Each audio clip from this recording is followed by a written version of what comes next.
Heyo, I'm Scarffles, they, them. And I'm Matt Moyer. He, they. Awesome. Alrighty, Matt. Welcome to the Fakemon Community Podcast. The Fakemon Community Podcast, the podcast which we are both hosting. Yeah. but in a way, this is the pilot episode, everyone. Mm-hmm.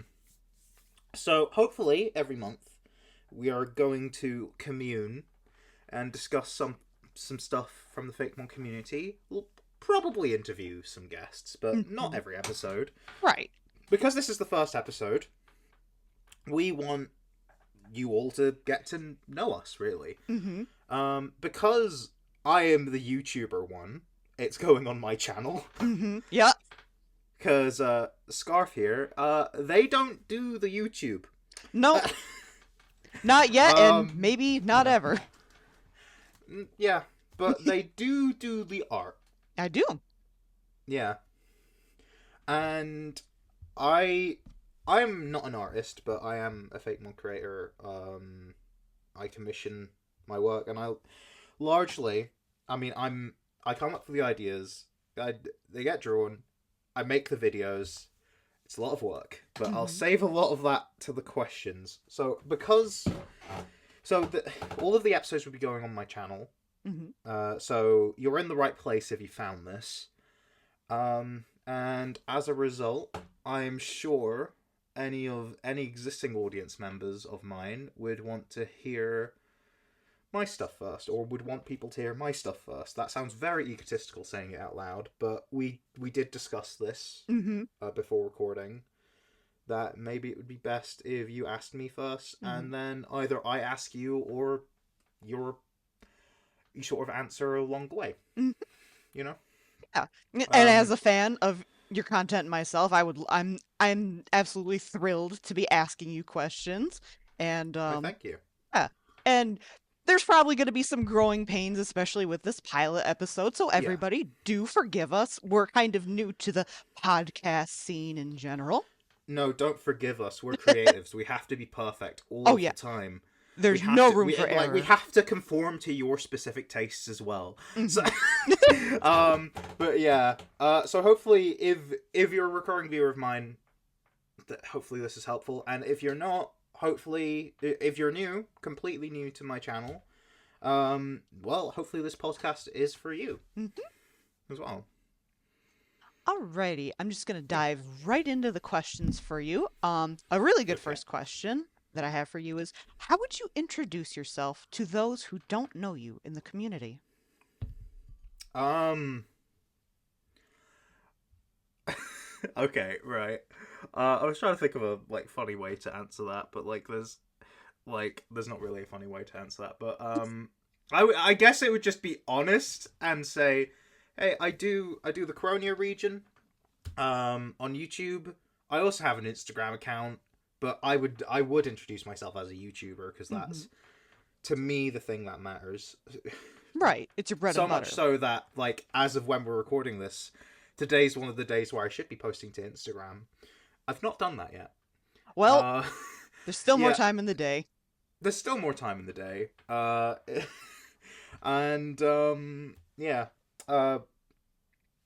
yeah, I make YouTube content. I've mostly finished with the CRONEO region now. It's just a matter of getting those last few videos out. But I recommend watching that series, even from the start, even though I have definitely improved. Or you could just skip right to the plot video to get more of a flavour of what my region is like right now. But I think largely, yeah. I've also realised I've not said what CRONEO is. It's a region, a Fakemon region. It's based on Scotland. And before anyone... And I know there are people that are going to be listening to this saying, but Galar, right? No. Well. Galar is a lovely region, and I like it a lot. I wouldn't want to say the word disappointed, but if I do, please know that I do love the region and everything that came with it. Especially the decks of new Pokemon. That was a huge inspiration. Just from a creative standpoint, not necessarily from a like direct causal inspiration standpoint. Right. I I was led to believe by the marketing that it would be a UK region generally, but it was the base game was mostly just England. Most of the decks was England. There were a few subtle and I guess in one or two cases not so subtle references to Scotland. And I was just left wanting more as someone who is Scottish. So yeah, that's. I mean, I guess like CRONEO being Scotland only really came about because originally it was just a hodgepodge of different ideas. And in a way, it still kind of is, but I decided to like lock in on Scotland as a theme because I think ever since I was a kid, I wanted to have like a region based on Scotland because I'm from here. But I just decided to properly do it, and it wasn't. It was less out of full disappointment, and more out of, it's a good way to focus a theme, and a lot of changes happened to the project, but I think they were changes for the better. I will also say, like, I have also mentioned that CRONEO is partially based on Canada. Yeah. I kind of wanted to backpedal on that, though, to be fair. Oh. But, like, by the time I wanted to backpedal on that, I'd already made the Canada video. Right. Sorry, Canada. That part, yeah, sorry. It's not that I don't want a Canada region, it's that I just feel like my reasons were a bit short-sighted and misguided, but, like, I'm happy with what I've made. Like, I don't have regret. I just probably wouldn't do it now. So I kind of wanted to downplay that aspect since that video, but the reasons why I did it was because, well, Galar already did a bit of Scotland. I wanted to counteract that by doing a bit of Canada, and also subtly allude to the fact that CRONEO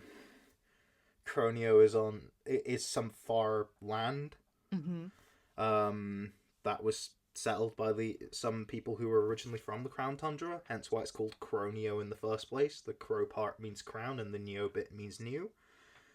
I do love that. I picked Canada because there's a province in Canada called Nova Scotia, which literally means New Scotland. So there you go. I hope that fully explains what CRONEO is, and as a result answers the question. It does. I've seen your videos, obviously I'm a fan, and like I always love when you talk about like the lore of your region. It's just so fascinating, especially like as over time you mentioned that you had gotten better at YouTubing in general, and it's been really cool seeing your journey from the start to now, and especially seeing CRONEO go from how you started to where it is now, and how some of your like inspirations and like some of your old ideas, maybe they don't mesh well with the now, but it's just really fascinating hearing like you talk about it. It's just I love it. I really truly do. Most of the ideas that have been seen in CRONEO, I've had since before the video started. So it is a case of like, although there are certain my creative process has changed, what I have created and what the plan was remained relatively the same. I made some adjustments along the way because I kind of realized there's something that I probably shouldn't be as, say, like confident in doing, mainly because a lot of people have the misguided, maybe not malicious approach, and my approach wasn't malicious. I feel like a lot of Fakemon creators don't do any of this out of malice, but because it was Canada, there's certain things specific to, I guess, Canada and that area of the world generally that I feel like I shouldn't be the one spearheading a story about that. Right. I mean, I don't know if I should particularly say, but as a result, there was one element of the story that I was like, I should probably change it. I have actually spoken with someone who may not be a member of that like a particular group that's affected, but Mm-hmm. a group that has a lot in common, I should say, as a result of what I'm trying to say. Mm-hmm. And what has been done, they liked. Mm-hmm. What I was planning to do, they were interested in, and realized why I didn't do it.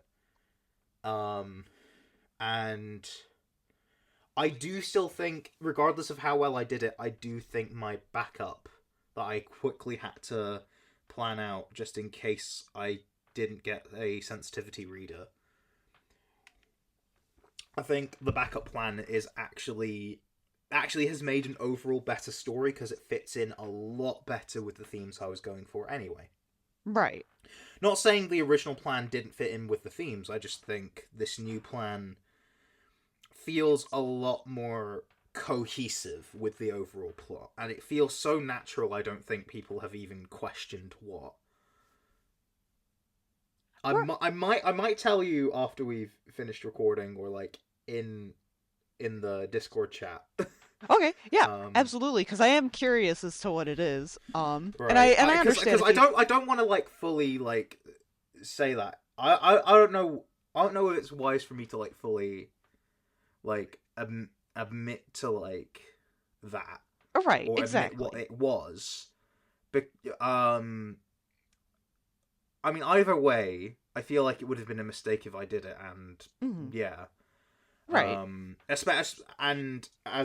Especially because I think Fakemon creators, when they tackle some more sensitive real world issues, which I don't think is a bad thing necessarily, you've just got to do it right. Yeah. And I feel like there's this is going to sound so snobbish, but I do think there's sort of a naivety in there. Yeah. With some things. Mm-hmm. And I think it's what as artists, you've got to be careful with that, because if you represent something the wrong way, that can do damage or add to already existing damage. Right, exactly. And I agree with you. Yeah. So I don't think this is sounding quite preachy, but I do think I think it's reasonable to be somewhat cautious about things. Of course, because this is for fun. And, like, you don't want to, like, unintentionally hurt people just because, like, you think, oh, this is really fun, and just, like, don't think any, like, deeper about it. But, like, I like that you give, like, the thought, care, and time to these things. That really says a lot about you, and it says a lot of good about you, in my opinion. Yeah. But, yeah, as a result of all of that, like, yeah, that major thing, something relatively major, I should say, had to change. The overall plot was pretty much the same, or at least... like, the first draft of it was quite similar to what we ended up getting. It's just, I think what we ended up getting is a lot more refined, a lot more detailed, a lot more realistic, I guess. And certain ideas for Fakemon themselves. For example, that Reggie video. Yeah, which I really liked. Yeah, like, I've been stewing on these ideas for multiple years, and I've only gotten them done recently. So, some things change, ideas can change, sometimes you have new ideas, sometimes you feel like you have ideas that are better to do. Other times you're like, nah, I'm sticking to my guns, I'm holding these to my chest. People are gonna love these, because I genuinely feel like these are good. Right, exactly. Yeah, but I don't want to reveal them just yet, apart from to, like, close associates, to close friends. I don't, like, you know, because I don't want people to not be surprised. I want people to be pleasantly surprised. Right. Well, when I say close associates and close friends, like, that could also include Patreon supporters. You gotta put the plug in. A Patreon or YouTube membership plug. Yeah. Oh my. If you can. Sorry. Like, that wasn't. I wasn't intending that, but I was like, I could just segue into that. But I guess, yeah. You blindsided. That was a really good segue. You blindsided me. Yeah. I didn't plan it, but hey ho. It was, yeah. When you were talking about like sensitivity readers and like your process for things, that made me kind of curious. Like, what is your creative process, both like with making YouTube videos, stories, making Fakemon designs? Could you kind of like explain your thought processes a little bit? Ooh, that's a good question, because that's a lot. Uh, so for Fakemon themselves, Hmm. I think there's a sort of, I think every like, I think every Fakemon creator probably has this. Hmm. Um, like, first of all, something that I think that I would recommend to people, is don't take yourself too seriously. Hmm. Give yourself rules to follow. Don't get me wrong, because I feel like that genuinely, it makes things feel like consistent and feel like this. It just, I think consistency, any level of consistency, I should say, not homogeny, Hmm. consistency. Those Yeah. are very different things, and I'll explain what I mean after I say this. But like consistency to me makes a whole project feel good. But if you're Hmm. just designing a one-off Fakemon, like who needs rules? Yeah, Like, right. Exactly. like the rule, like you're basically operating on a different set of rules each time based on what the inspiration is. But I think largely, yeah, have a set of rules. Hmm. Try and make sure everything's diverse. Don't make your rules restrict what you like, what kind of design you do, because like I'm sure there's a lot of everyone prefers, or I don't want to say everyone. Most people prefer like Pokemon that are elemental animals, like Hmm. Ninetales Right. or Arcanine. yeah, Arcanine, uh, like Luxray, you Yeah. know, those sorts of things. But I think most people prefer that, and some people aren't too fond of the likes of Lucario or Hmm. I guess Machamp or you know I guess like the just any like humanoid mon that doesn't feel like a creature. Right. Yeah. I that being said, Tinkaton's very humanoid, and I think everyone loves Tinkaton apart from people who just hate anything new Right. Yeah. in Pokemon. But and if you like new things and don't like Tinkaton, actually explain why. I'd be interested to hear. Hmm. Me Um, too. but yeah, I feel like if you just had elemental animals, that kind of doesn't feel like a good diverse range, because you've got to always remember that someone someone's favorite Pokemon might be one you don't like. Right. Like Magnemite. Um, yeah, I really like Magnemite. I like Magnemite too. I was actually Yeah, talking to somebody else about Magnemite. I like it. It's cute. yeah. But genuine story. Someone on my Discord server. I don't think this is his favorite Pokemon, but I think this is one of his favorite Pokemon because he really likes the Paradox Pokemon. So Ooh. most of them would be high up. But he ranks Iron Jugulus very highly. And that's interesting to me. And that shows that because Iron Jugulus is a very unpopular Pokemon. Yeah. And sorry to single you out if you're hearing this. But Calling you out you know who you specifically. are. You know who you are because no one else is like you. But that is brilliant and beautiful and honestly encapsulates my idea of the creative process because like genuinely speaking, when you look at something like my ground fairy type CRONEO, Hmm. what are you looking at?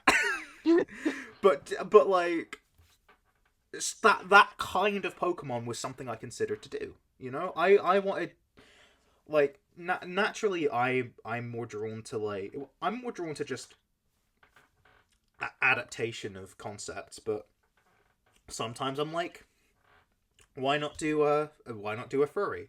Why not do just a little ankle biter dude? Like why not do whatever CRONEO is, you know what I mean? Hmm. Like sometimes you want weird, sometimes you want furbait, sometimes you want just a little guy. Hmm. Like I feel like that level of diversity does enrich a dex, and I think some of my favorite Fakemon to create have been ones which are more unique from others. And I feel like all of them have been like fairly distinct from one another. But that's just come from a lot of like changes with ideas and yeah. Sometimes it is just as simple, but sometimes I've got to admit, instead of just adapting things or just combining some ideas together, sometimes it's just as simple as, wouldn't it be funny? Wouldn't it be funny? It's really good. Like Yeah. wouldn't it be funny? Because I absolutely agree. As someone who like designs and like draws Fakemon, sometimes I'm just like, oh man, wouldn't this be funny if I just did this, this, and this? Words to live by, honestly. The number of Pokemon in the CRONEO region that exist because their names are puns is at least 3. At least. I can think of 3 right now. Perhaps some more happened as a result. I mean, there are plenty of names that are puns, but a lot of them didn't come first. At least 3 did. Like two of them are cross-gen evolutions, but one of them isn't. Like I think the first one I thought of was like Hogmanay, which is really good. Yeah, which is basically there's a Scottish holiday called Hogmanay, which is a very much specific Scottish way of celebrating New Year's Eve. Ooh. So Hogmanay kind of sounds like you could just tweak it a bit and it sounds like Hogmanay, which rhymes with Lopunny. So yeah, Lopunny's my boyfriend's favorite Pokemon. So it made sense to just do the combination of Hogmanay and Lopunny. Well, we'll make a Pokemon like Lopunny, not Lopunny itself, and that was something I very much wanted to have a distinction. Lopunny's very feminine as well, so it made sense to do something a bit more masculine, not necessarily male only, but you know. Yeah. I think the Lopunny line it's good to have some more feminine mon as well. Oh, absolutely, yeah. Which is another thing to consider. Because girls play Pokemon too. Exactly. And you know, Lopunny's a cute rabbit, so yeah. But it's always fun to play with certain things, and it's like it isn't just a masculine Lopunny. It's also got fire elements because a lot of Hogmanay celebrations use fire. So, and it didn't just become mono fire type because I thought it was more interesting and more consistent and more logical to make it normal fire to keep the normal type upon evolution. Right. Yeah. Which kind of goes in with its mega evolution being normal fighting. I think I phrased it in the videos where I talked about Hogmanay, because it was 2 videos. The original video I introduced it in, and then I just did a rehash of like every cross-gen evolution, including some new ones that I didn't include in previous videos, so it wasn't a complete redundant video. I think in both of those I said it has consistent type history. That's not what I said. I said those words, maybe not in that order. No, but like it was consistent with the line's type history. Precisely that. I don't know if people understood what I meant, but Mega Lopunny retains the normal type, so why it makes sense that these bunnies are just bunnies. This bunny also likes fire, so it's a regular bunny and also fire. So yeah. Also, the whole normal being sound thing. And I think we could save that discussion for a video about, I guess, fan types. Because that's a whole thing. Oh, yeah, that's an entire... I have my own thoughts. They're very nuanced. And as do I. Yeah. But I think we should discuss them, but in another video, of course. That's not what this is for, and I don't want to go on too many tangents. So... I mean, that's kind of what, like, a podcast is for. It's for the tangents that you can't fit in your regular videos. Like, because this is getting to know the Matt behind the CRONEO region. And Yeah, I mean, I like hearing about how your mind works, the tangents that you go on. It yeah, helps like deepen the understanding in how you think because like uh, you're a Fakemon creative as well, yeah, and it's fun to hear like how other people think and how people make associations in their brain. yeah. I well, that's reminded me because for a while now I've kind of wanted to like make a video about scrapped designs, but like Ooh. I've not actually commissioned anything that hasn't been at least shown. Mm-hmm. Like or was used like the most I've gotten was I commissioned something but then asked to get it redone, or in the case of my grass starter final evolution, which I don't know if I've said in a video I've renamed to Dandelion or not, Mm-hmm. but I have. I think I've said that in a video. I think you did. But now like the artist was like, "Ah, here you go. Here's a redesign," and I'm like, "What?" Uh, uh, That's happened now. It's on my Instagram. Yeah, it looks good. it does look really Um, good. I was actually just but like, looking at it.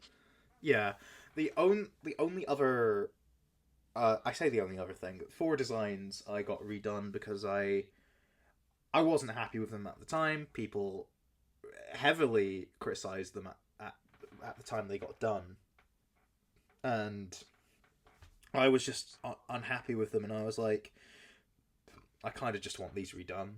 After a certain point, I was like, I kind of just want these redone. Mm-hmm. But that was it, and I've not had any. I've not gotten anything commissioned that I have then not used, Right. unless if it's something I have just not shown yet, Mm-hmm. like the mythicals, like the CRONEO contest winners, which they're coming. People have asked about that. Not, I mean, I'm happy not as people haven't pestered about that so much, but they are Right. coming. Yeah. Just to reassure people. Heck, it might even be like the next full video by the time this comes out. I don't know when this podcast is coming out. Um, Eventually. it's yeah. Um, but yeah. Mm-hmm. Um, yeah. Sometimes it's as simple as just saying, "Oh, wouldn't it be cool to have an LGM evolution, or I guess a BHM evolution named UFO?" Mm-hmm. Or wouldn't it be funny if Scottish independence is a big thing culturally? Mm-hmm. Why not do that as a Pokemon and call it independent and make it a pendant? And then I sort of tried to make that work. I think you And made then it work really well, actually. I yeah, like and then them on. yeah, suddenly I had the idea of why not make it just do the Shedinja thing, Ooh. which I don't think I've seen anyone else really do. Yeah, like I see a lot of people say like, "Oh, I really like Sergeant. It's really like cool and Yeah, unique and how it does the thing." But I don't really see anybody like artist or like YouTuber or what. I just don't see yeah. people do anything with that. I personally don't think if you're gonna make a Fakemon Mm-hmm. for a like a region or a project like that, Mm-hmm. unless like I personally don't think you should go in actively seeking to do that. Mm-hmm. However, if it makes sense for what you want to do, Mm-hmm. then do it. So like for example, I say this, and this might sound hypocritical because Gigalidger was Mm-hmm. actually made with the idea, because I'd seen a load of people make sort of like wishy-washy clones, and I was like, oh, I kind of want to do that. I mean, Oh. at least I feel like I picked a concept that worked, and I feel Yeah. like a lot of people do that, which is why I feel like that's a bit more forgivable. Mm-hmm. But personally, if a Pokemon has an individual gimmick, it's that Pokemon's gimmick. If it didn't have it, it wouldn't be special. Right. So I think that's a lot of the reason why then there's kind like depending on who you talk to, either people love the idea of an Eevee clone or there's a stigma around it. Yeah. So I considered making one at one point, but I didn't. Mm-hmm. Just simple as I just didn't. I just had the idea. I I just was didn't like, use it. okay, and then I just didn't use it. No. Mm-hmm. I don't think it would have worked for CRONEO specifically anyway, but it could work for a future video maybe. But I may have just gotten some information wrong about the premise, so I might just throw that out completely. But who knows? But I guess the point is, circling back to, I can't remember what order I was talking about things in, but I knew I was going to make a thing about there should be another episode about like scrapped ideas, not designs, ideas, because there's some ideas that just didn't get used, and I feel like that could be good in a podcast format. But I don't want to say that here because that's like not. This is more so about creative process and about each of our creative processes, because like, you know, once I'm done, the spotlight will be on you. I will be good cop. You are also good cop. We do not believe in bad cops. Yeah, we do not. We're all good here. When I say we don't believe in bad cops, I mean none should be. Yes. That's it. Don't want to derail it into a political discussion, but like politics is something that happens. Politics does happen in Fakemon creation and Pokemon, official Pokemon as well. Absolutely. So I do think that is something to consider. I think while we're on the topic of like, what does it take to like add things into designs? Like I was gonna say like, sometimes it's as simple as doing this, but other times it's as complicated as attending a Dracula themed lecture and putting all of the relevant information into one design to make Nosferatu. that one was like probably the most like complex regular Pokemon I think has been made yet, but some things in between do reference more like real world issues and I guess political topics. Which of your independent? But, what were you gonna say? Sorry. I was gonna be like, what mons of yours do you think like best embody that? Like independent, yeah. I think independent. I don't think it's the one that actually best embodies it, but it's just because Scotland, for like 1,000 years, has like hated England. Arguably in recent times, justifiably so. But like, oh yeah, absolutely. Don't want to get into that debate. But I say that, but I am going to talk about the debate existing because that's what the independent line is for. The independent line is meant to be, hey, this exists. It's kind of an integral part of Scottish culture and in some ways part of Scottish identity. I feel like it would be a missed opportunity not to at least reference that. Right. But I don't want the story to be about that, mainly because I don't want it to age well or poorly. I also don't like the idea of making such a geopolitical issue into the plot of a Pokemon game. I know some people, it's genuinely like, it's genuinely the same reason why, if you're going to do something like a Germany region, try and be careful about what you make the evil team. Yeah. Like, that sort of thing. Yeah.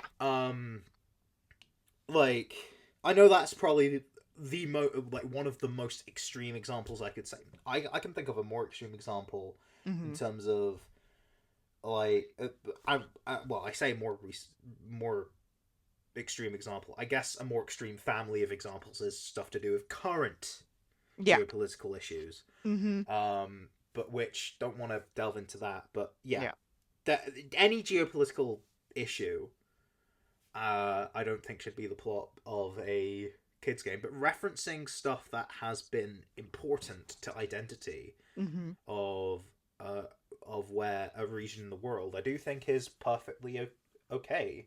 Like, as long as you're not picking a side per se, which is why they're mono steel type, because typing it could infer things about which side is better. So some people look at independent and go, oh, it should be fairy type. And I'm like, there is a good reason why it isn't. Regardless of which side I support, I don't want that bias to be in the design. Right. Because that is, I don't see it as a case of you're right or you're wrong. It's a lot more nuanced. So as a result, it's not like with Prideon, where its existence is the side of, hey, homophobia's bad. Exactly. I think I think I said something in the first call we ever had, like, bad thing bad. Yeah. Yeah. I think that's, yeah. I think Prodion has had the most, I guess, political response. Even though they're by far not the most political mon in the region. I would say the CRONEO Patrat line is. Yeah. That was the whole point of their existence. Mm-hmm. I did want to give an out to those who are not on the side of ACAB, who are like, I understand you, I hear you, not all cops. Yeah. You know? Yeah. I did want to give an out, because, like, on an individual level, there are probably some, like, perfectly decent folks cops, in the and, force. like, I would want, yeah. So naturally, it's a case of, like, the first two stages are just fighting type. And you could see the final evolution, the fairy type final evolution, as also, like, good cop. I did kind of want it to be, like, possibly seen as good cop, bad cop. Mm-hmm. But bad cop was definitely in there. Good cop was, it was more, I guess, the idea was like, okay, it's vigilante justice this time. Which arguably isn't good, but then again, it doesn't look like a hero. It's fairy type because it is enlightened to the truth. Doesn't mean it uses it well, and that's another thing. Fairy doesn't necessarily mean good. Yeah. I don't think it should mean the good type. I think it should definitely be used as... I mean, you can use it as the good type, thematically speaking, but you've got... This has a lot more nuanced themes, but fairy still worked for that. Yeah. If there was a light type, it probably would have been that. For the same reasons. We don't have a light type. It's just because of my boyfriend with his Fakemon stuff is doing a light type, and we've had discussions about that, so that's why it's on my mind. But right now we have fairy, and that's yeah. You love which that I have line. too many of, but yeah. I think it's a good line, and it was designed with the plot in mind. It wasn't designed for really any... Well, I was like, oh, it could just be a cop. And I was like, yeah, that could work for the plot idea that I'm having. So, and yeah, it worked. I was happy. I'm happy with it. And there are some justifications to do with, like, region it's inspired by, but I don't think that really matters personally, actually. I explained it. I explained this in the recent Reggie video, by the way, but I'll explain it here too. Not every region is themed around its, like, IRL location, and I think that is important to distinguish, because even though they can mostly be that, like, people are saying, oh, why isn't every Paldeamon Spanish or Portuguese? Because it has the theme of exploration, because it's Spain and Portugal, and as a result, you get the likes of Tatsugiri, which is very Japanese, but tied with, like, Spain and Portugal exploring Japan.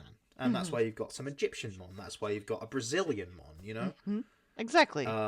You know, so as a result, it makes sense because they've all got some form of Iberian root, but it's not necessary for them to be Iberian themselves because of the themes at play. I think Universe is a good example as well. It was not... It was before they did the whole Alola thing. Yeah. Which then they heavily did in Galar. But Universe had the overall theme of, I guess, a bunch of different cultures coming together.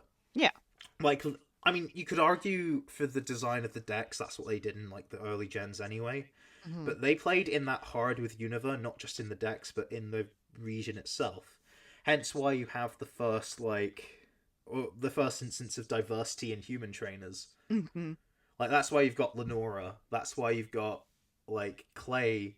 Well, Clay is meant to be Japanese, like most of the other Pokemon characters before then. But like, Clay is designed to be distinctive from others. And that's why you've got the first female professor. Because, like, you know, diversity was on the mind because of the sort of diverse region. Mm-hmm. That's why you've got Oni-inspired Mon. That's why you've got Snivy being French. That's why you've got American things in there as well, yeah. Mm-hmm. Oshawott being Japanese, Tepig being Chinese. Mm-hmm. You know, like, there's a worldliness to Univer's design because there's a worldliness to America. Mm-hmm. And the reason why it's geographically based on New York is because New York is the most America place in America. Yes. At least to the eyes of the designers. So that's why they did that. And I'm pretty confident in saying Univer is meant to be America, because you've got Hollywood, you've got Hawaii, you've got those represented in Univer. Or, like, Burbank is meant to be California. Yeah. So, even though California is, like, at the other end of the country. Right, yeah. You know? It's like, it makes sense to geographically base a region on one state, but, like, they also went like, nah, screw it. California's here now. It was really fun, like, playing through, like, when I first got the Gen 5 games, like, I still lived in Ohio, which is, like, 12 hours away from, like, New York, from where I currently live in New York. And I would say, like, I didn't feel like, yeah, I got that the theming was, like, New York, mostly New York City, but it didn't, like, alienate me. I was like, oh, yeah, this is pretty American. Yeah. I was just having fun because they were my first games. It's I mean, like, yeah. I mean, I knew going into Kalos that it was France, but and they made it very obvious. Yeah. Like, Professor Sycamore, regardless of what language, he just speaks French. He doesn't care. But yeah, the overall point being, regions have strong themes. They can have multiple themes, but as long as you stick to your themes, I think it's a good region. And I feel like people who say it has to be, like some people hear that there are rules and say they have to be followed no matter what, even if Pokemon breaks them themselves. That's why you got a whole thing after Fuecoco got announced. Don't listen to people who say you have to rigidly stick to the rules. I'm telling you, follow your rules. That's a different thing. You set the rules, but follow them. And one of those rules should be have fun. Oh yeah, absolutely. Imagine if it's like, oh, you have to make them, but don't have fun. It's like, then what's the point? Like that is rule 1. Yeah. That is rule 1. Have fun. If you're not having fun, what's the point? That was a really long answer to like a question. I told you it was a lot. No, like what? That's like good, half though. an hour. Like, that's good though. Yeah. That's really good.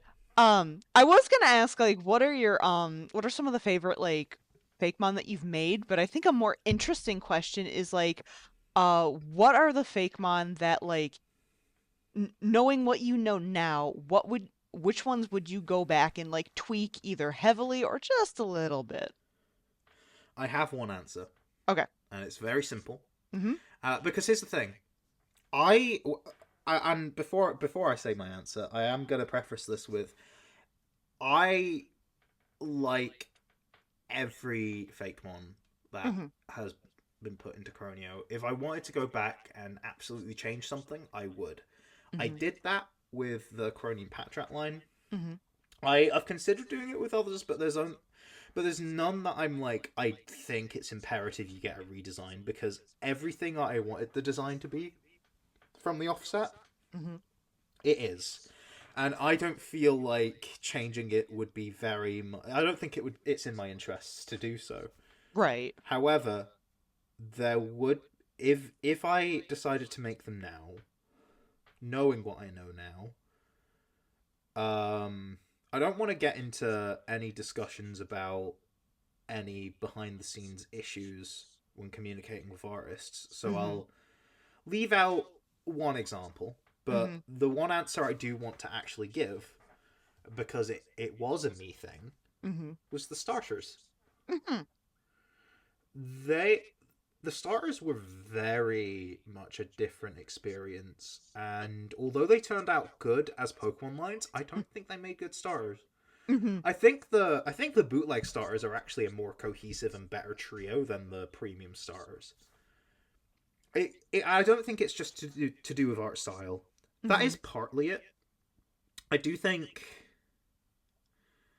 um I do think people noticed that Buttercup, Platicroot, and Flamoo look very different from one another, Mm-hmm. and that is something that would be different different now.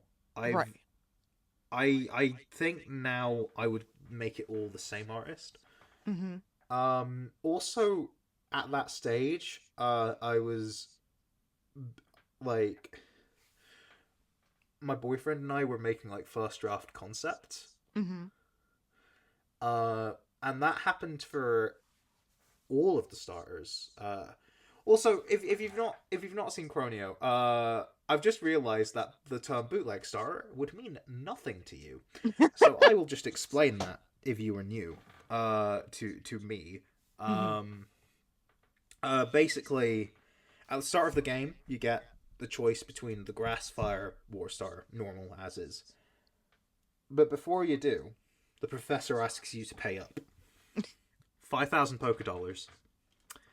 Uh, that was more of a the, the the idea for the professor to ask for money actually came from the idea of me going, so what if you could say no? Which is Simple. really It's just a cool. simple idea, and then I'm like, I'm doing it. That's actually really interesting. It And is. then I had to think of a reason, and that was the reason. And Mm-hmm. because I was like, I I I was like a moody, like angry socialist teenager, and now I'm no longer a teenager. Uh, um, yeah, That's the only thing that's changed. yeah, pretty much. Actually, no. The other things have changed. They've become more intense, but you know, I'm Yeah, I'm now no longer a teenager. yeah.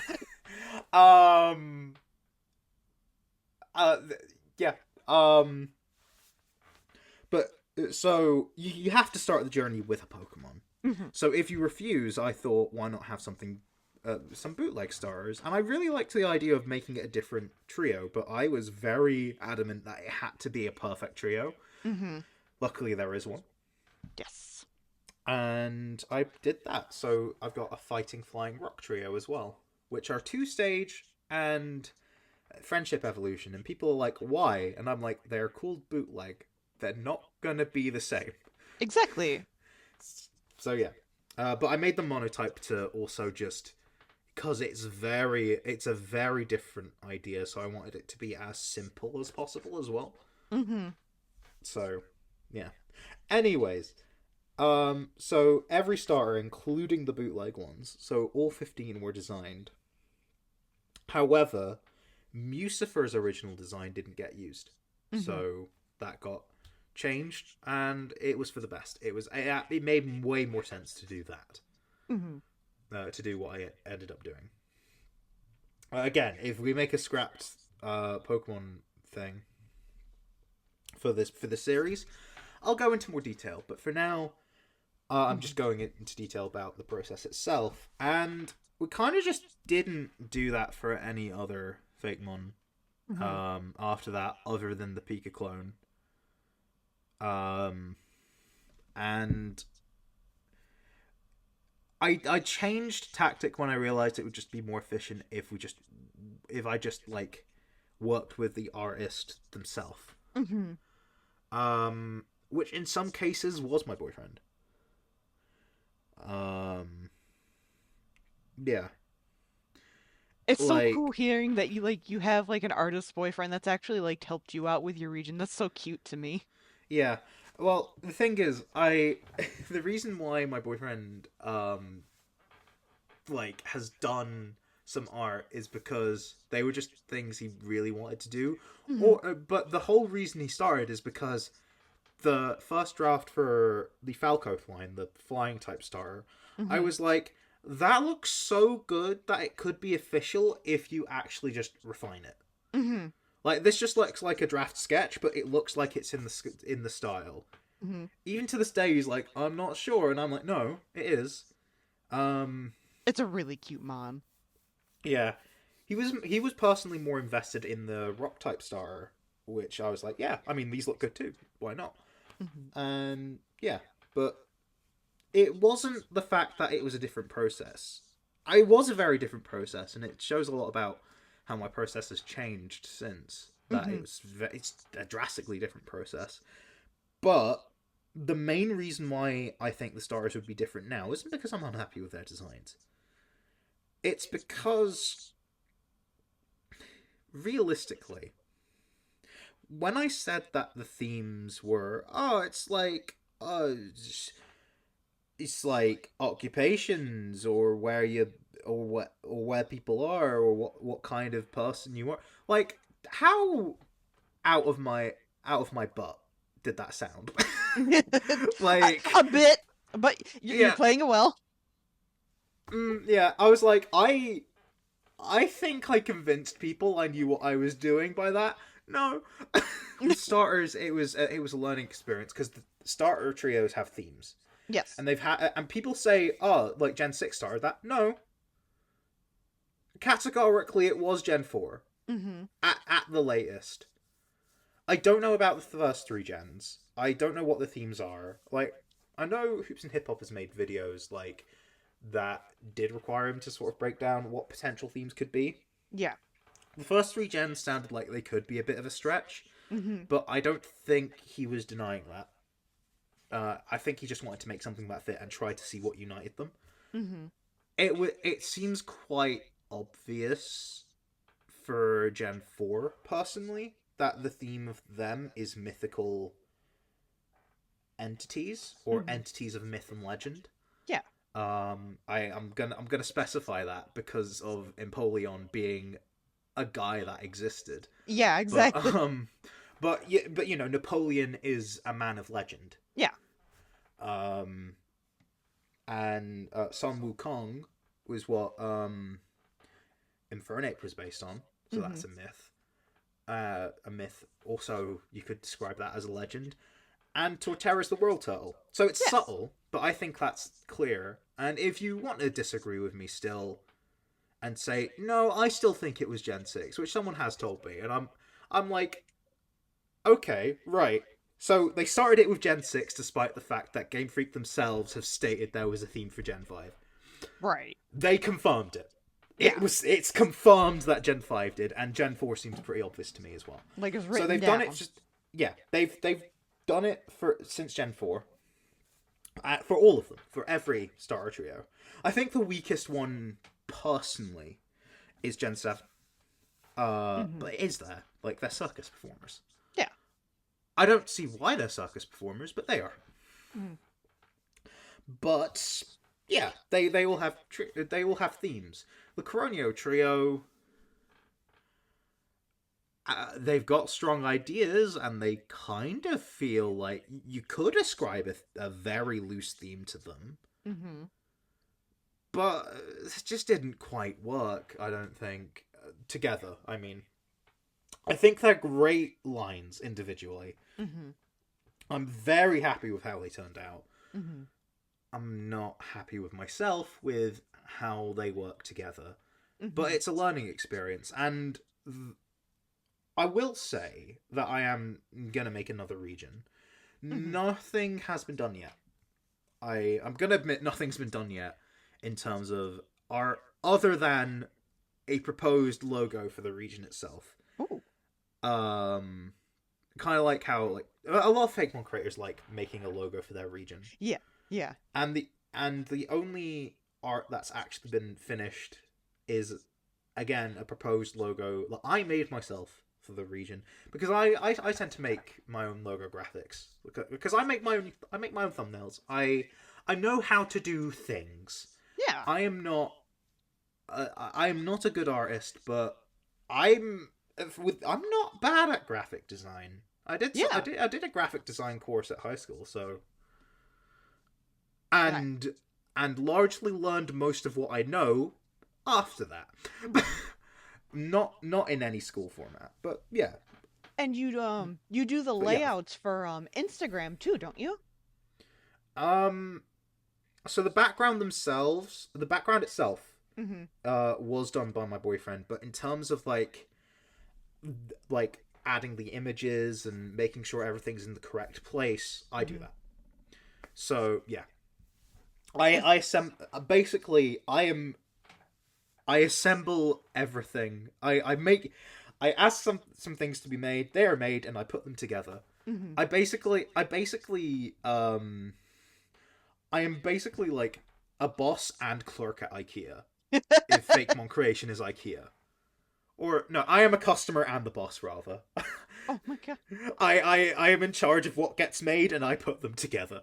And that's no I small guess feat either. Like no, putting things together in a very pleasing way that's very clear and concise. Like that's hard. Like yeah, I made my own layout and like it was hard. Like I had to do a lot of drafts for it. I had to get like I yeah, even changed like from my first Instagram post to like realigning things. It's hard. yeah. Um, which is making me worry about what I'm gonna have for my next region, because I do want it to look different. Mhm. Because like with CRONEO, there's gonna be like a sort of like there's gonna be posts to do with its sequel, and I just wanted a color shift Mhm. of some description. But even the color shift was hard to look right, because like Mhm. I was wanting it to look gold. It looked like urine. Oh. So I changed direction with it, because that was a me thing. Mhm. Because no matter how good it looked, the comparison would still be there. And I'm Yeah. like, the problem is with me, not with anyone's attempts at trying to do it. Mhm. So I have something now, and I hope it's subtle, but it is distinct. So it's like, and it is literally the same background, just I shifted the color, Mhm. and literally just one setting. Um, but yeah, peer review is actually a very important thing about Fakemon Mhm. creation. Because as much as I'm like, oh yeah, I failed on the starters, I'm gonna do them better next time. Mhm. And just have a sort of clear idea of what to do from the start there. In terms of actually like the full on process, it's like I'm confident enough with my ideas, but are they translating well? Mhm. Because I'm biased. I know the ideas are going to be in there. So it's a case of would other people who aren't as would other people who aren't as intimately close with the concept be able to pick that up?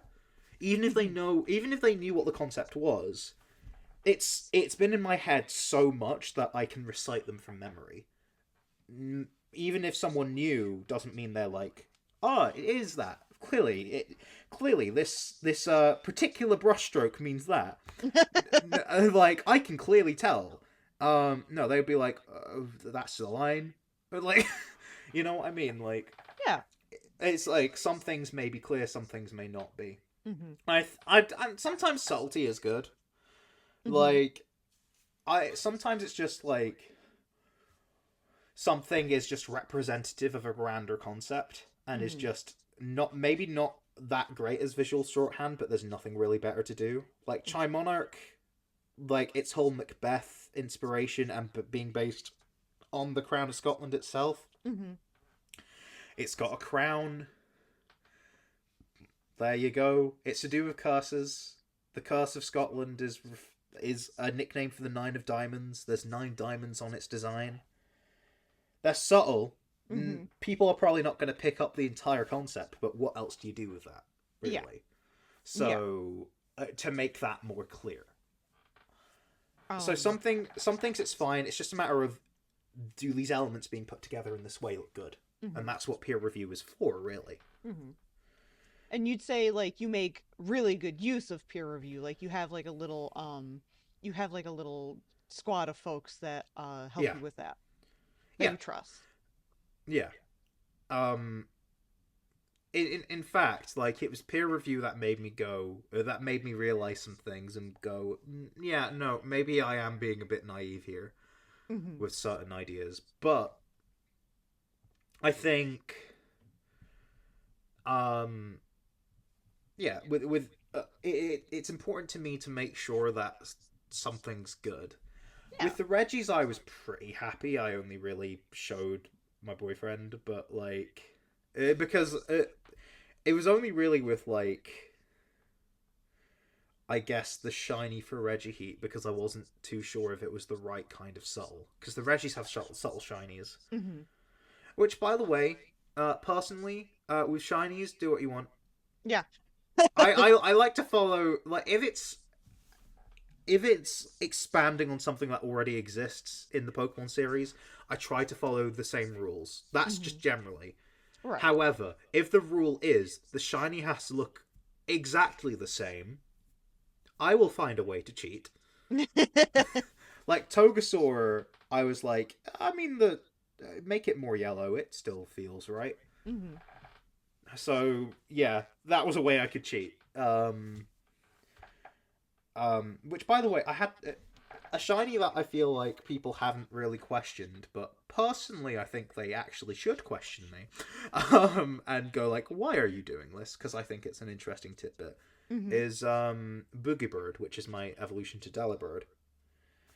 Already, Boogiebird has a more muted color scheme because it's meant to be sort of Krampus inspired, but like only because it's based on another bogeyman that sounds a lot like Father Christmas if you actually describe it. So I'm like, yeah. And also, there's another ice-type bird Pokemon in my region that it pairs well with. So it works.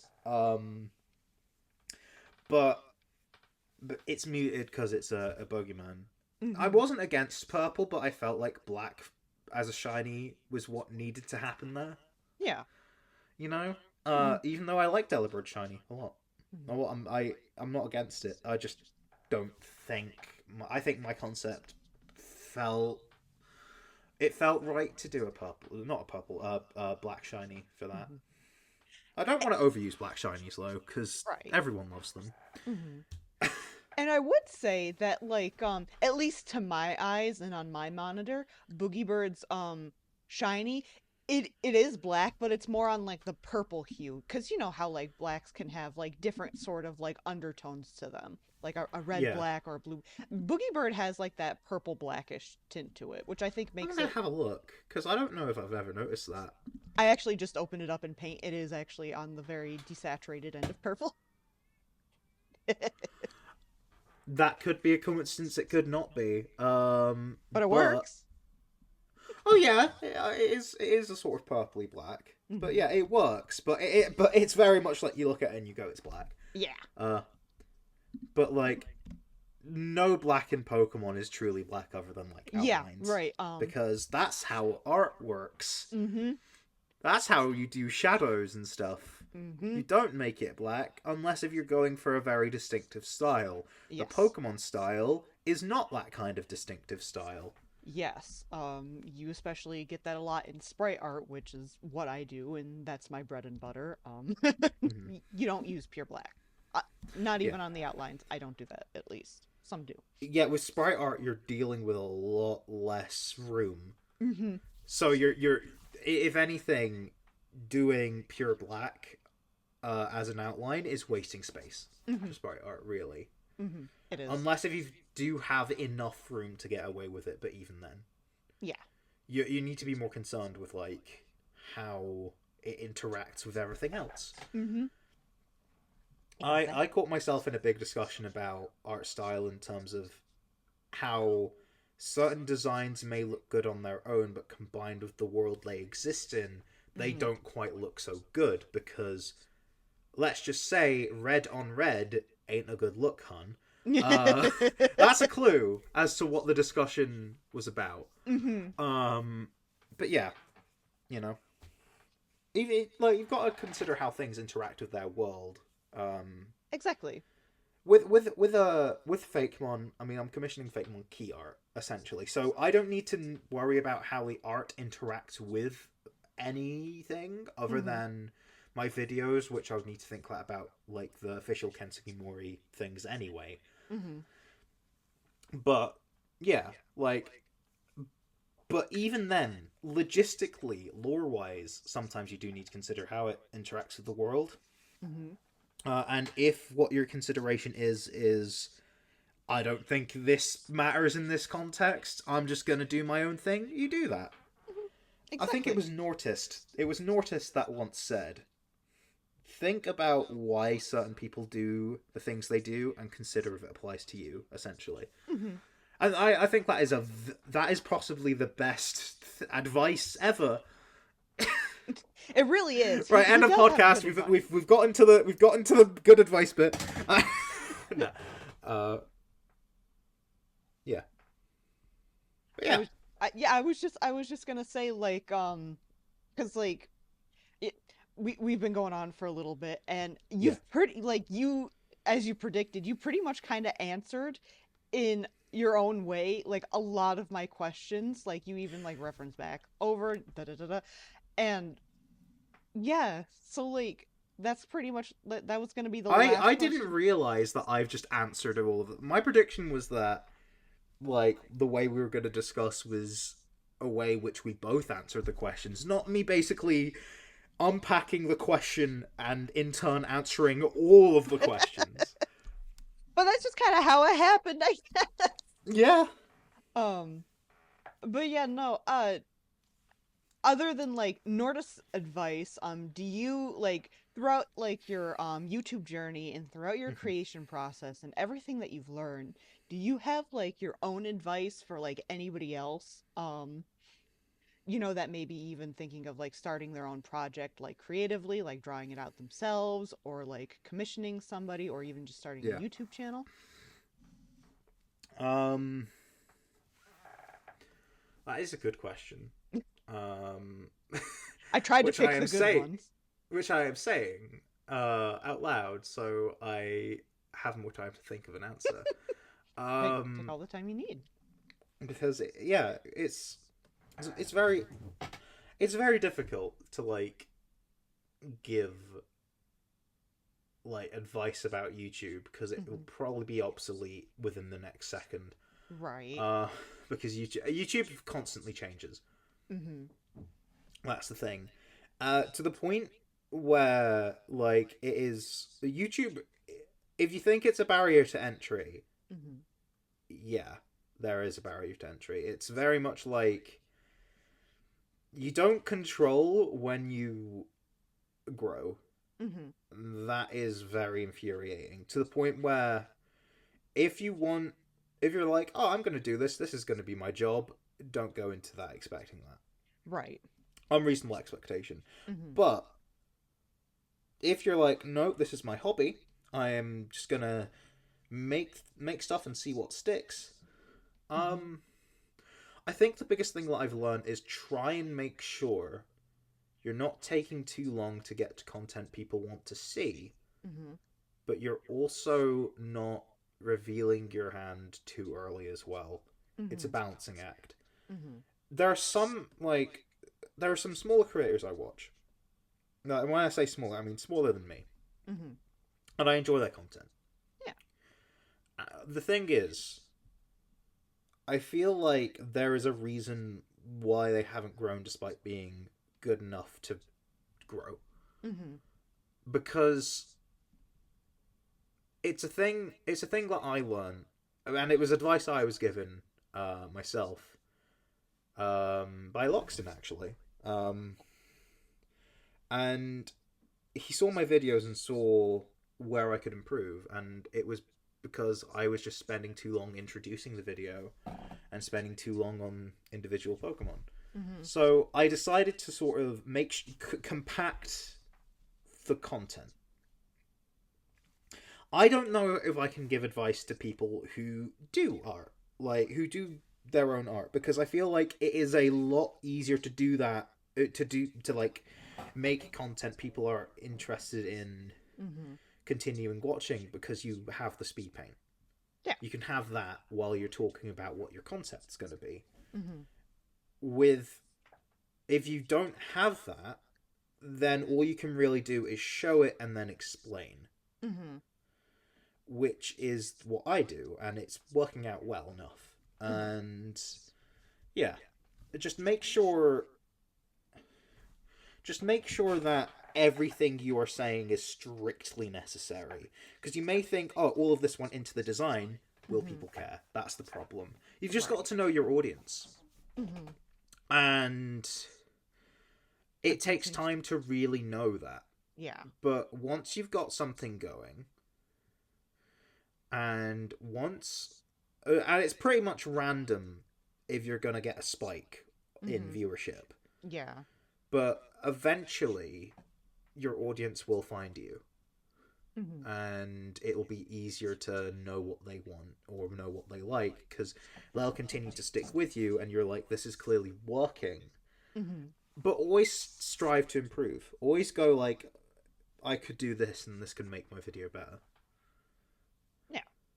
And yeah, but largely, in terms of Fakemon creation, do what you want. Mm-hmm. In terms of like, because the question was more so if you know, do you have any advice for people who would want to do what you do? Mm-hmm. And largely, it's like, make what you want. Mm-hmm. From the creative point of view, I've already given that advice. Yeah. In this podcast, and I think it's just a matter of packaging it correctly. Essentially, you've made the product, package it well, and yeah, always seek to improve on that front. I've improved my video editing skills just by making more videos and experimenting with how does this work, and receiving recommendations on what plugins to install as well. And now I genuinely can't imagine editing a video without the option to do the things that I regularly do now. Mm-hmm. Like, I cannot make a video without manual keyframes because they just look good now. They look somewhat professional now. Yeah. And I've got the adjustment layer plugin, which I'm just like, I can't imagine how the plot video would have worked Otherwise. if I didn't have the adjustment layer, because I wouldn't have been able to achieve those like zoom ins with the entire thing. I would have had to, if I were to do that, I would have to manually edit or manually like screenshot and edit in certain things. It would have taken a lot longer. Mm-hmm. But if I were to achieve a similar looking outcome, it probably wouldn't even have looked as good if I didn't have that. So I do recommend, like, I don't recommend going in the deep end when it comes to editing either. I just go at your own pace, but keep learning. Mm-hmm. And the best way to keep learning is to keep doing. But you gotta start. I say this as someone with autism. Don't stick to a routine with editing, really. Mm-hmm. Yeah. You can, add things to your routine, really, or experiment with it, and then you will be able to do more. Like, it will become second nature eventually. It will essentially be a routine. So, yeah. But you have to start. Yeah, you have to start somewhere, and don't stagnate. That's all I can say. Mm-hmm. So, Scarf. Mm-hmm. Hello. I've been talking a lot about myself. Mm-hmm. Partially I've been because I'm enjoying. egotistical. I've been enjoying it. Yeah, but in all fairness, there are two hosts here. Mm-hmm. And people are seeming to know one of them now. Mm-hmm. But not the other. Let's change that. Alrighty. So how would you introduce yourself to those who don't know you in the community? I don't know why I'm asking it in such a hostile way, but like, how would you introduce yourself? And it's like, yeah, yeah, but how would you? My name is Scarffles. I'm a Fakemon designer, artist, and spriter. I've been doing Fakemon since I was about 10 years old, so about 18 years. Got my start on like Pokemon RP forums, just doing Pokemon splices, and I sprited way more before I started drawing. So yeah, All that's right. how I would kind of introduce myself. I've only really Yeah. started getting into the Fakemon scene since like late 2020, early 2021, but like I'd had a small, very small online presence before then, but Mhm. the 2020s are where I really like kind of in my very small way popped off. The world ended, so we decided to just have fun. Oh, Because absolutely. I mean, I started conceptualizing CRONEO in 2020. Hmm. Like I had the odd fake mon idea, like in the, I guess, the decade beforehand, because I've only been a fan since Gen 5. Hmm. But you've been in the whole, like, I was about to say in the whole scene, but I guess more so like just in the Pokemon community for a lot longer than I have. So Hmm. it'd be interesting to know, has I don't know how to ask that, because it's like I was about to ask, like, how do you feel like that's influenced your, I guess, like, how has that influenced you with Fakemon? But like, you've got, is there really anything to compare that to? Um, Because like, there's no real base to compare that, There really I isn't. guess. Cause like I wasn't very big in like the Digimon community. Like I toyed around here and there, but like I wasn't like into it like I was Hmm. with Pokemon and subsequently Fakemon. I Yeah. would say that I kind of started getting started with Fakemon because at one point in this roleplay forum that I was a part of when I was like 10 years old, they finally made like a section for like the site to make its own Fakemon, and everybody started with like making like fake evolutions like Ghost and Dragon and stuff. Yeah. And that's kind of where But I got my start. I will say that being a part of like Fakemon community stuff for a very long time, I will say that I've seen a shift in like design um thought, I would say, cuz like yeah, you because look at I a was about to ask, like, I guess a better, more productive question would be, how has it changed? Like, or like, what was it like back then compared to now? Mhm. So I guess that's what you're gonna answer. Mhm. Yeah. Um, like unless you were making Pokemon based off something like, Eevees and stuff, a lot of the times, people took a very like Gen 1 to approach because at the time that's kind of all you had, and Gen 3 was still kind of pretty new. Like there was still stuff coming out for Gen 3.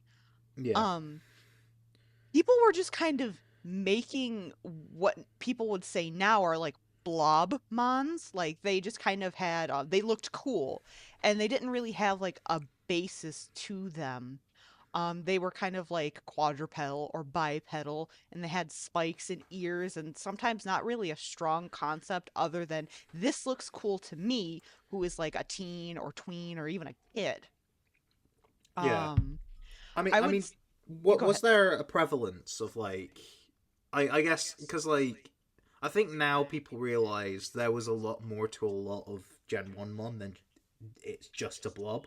Other Hmm. than Ditto, but like Yeah. that is just meant to be a blob. But like some things do. I mean, yeah, obviously we have simple concepts like Grimer and Hmm. Voltorb, but then like Chansey has a very nebulous concept. But then you've got Hmm. Electabuzz, which is based on something. It's Hmm. simple, but it is based on something. So were there like Fakemon that were like that, or just no inspiration? It's a shape with eyes. Um, say Yeah. yeah, there were some like more higher concept like inspirations and stuff. You would get that on occasion, but a lot of the Yeah, because times like some Pokemon were clear back then oh as yeah, well. very much so. Yeah. And this isn't to knock like people who have been like in the spriting, especially the spriting and art scene for a very long time, because like they did make some really cool stuff, and some of that stuff Hmm. is still very much beloved today. Yeah.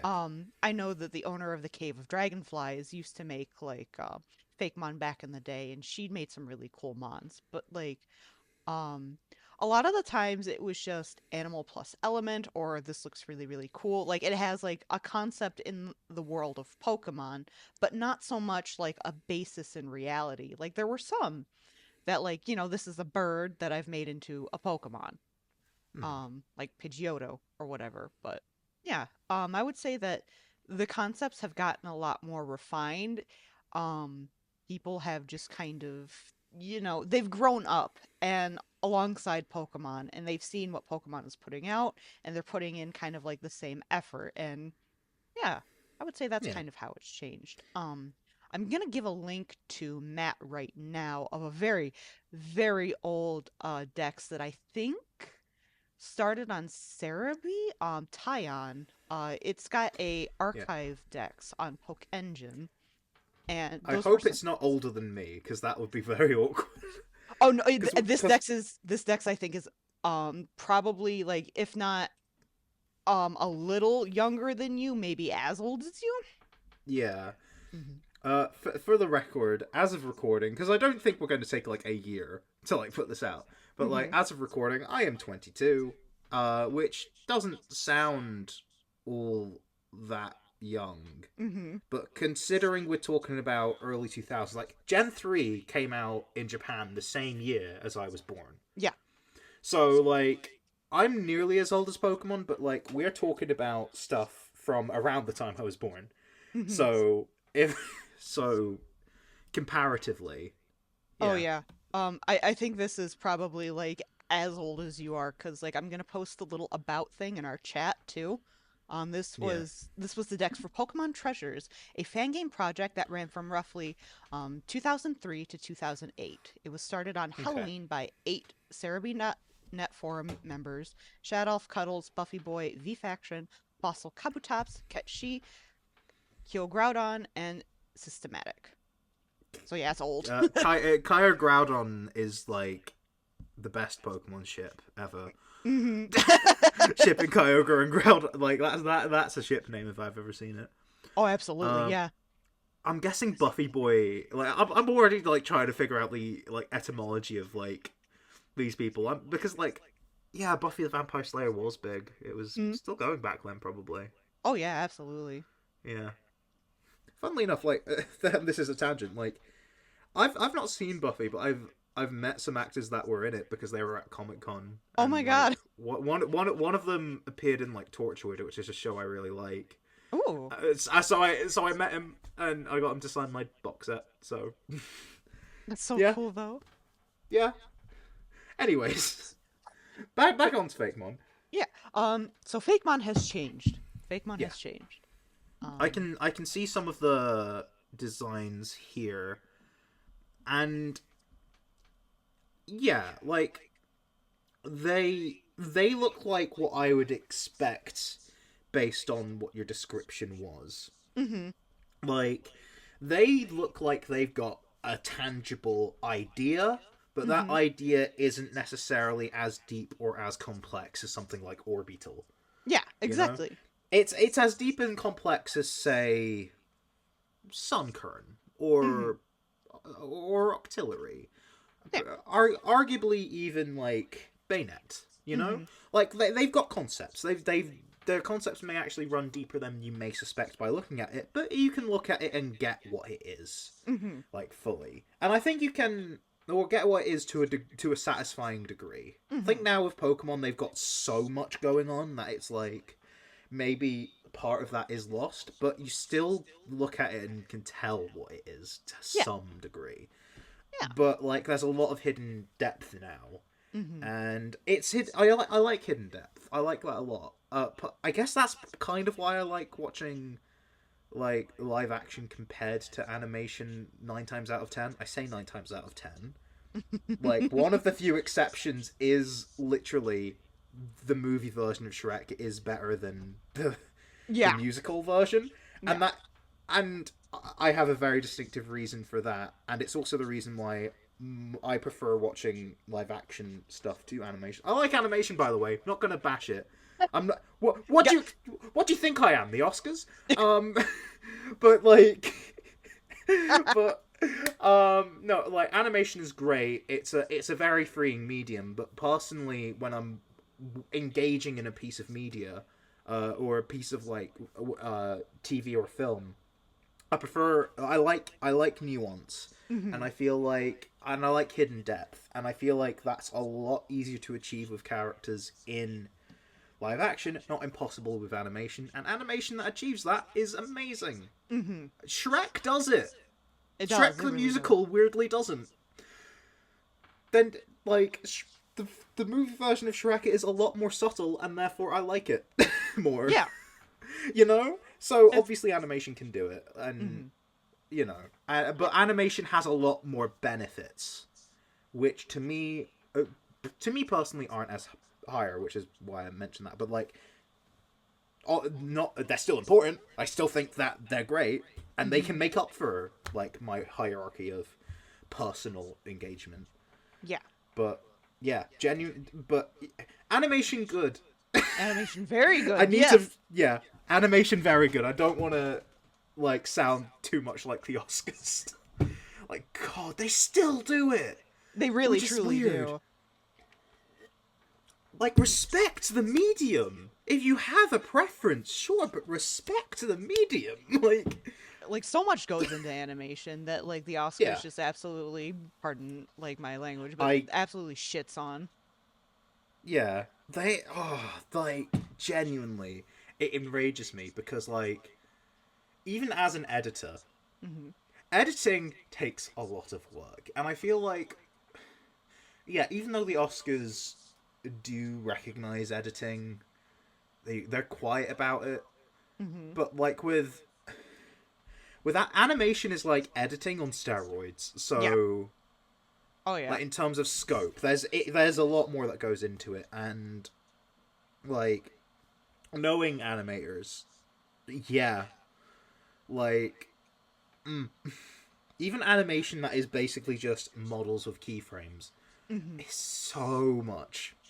It is. And then when you look at, like, anime, which is pretty much frame by frame, that, oh my god, even, like, CG animation, which I've known people who are quite snobby about that.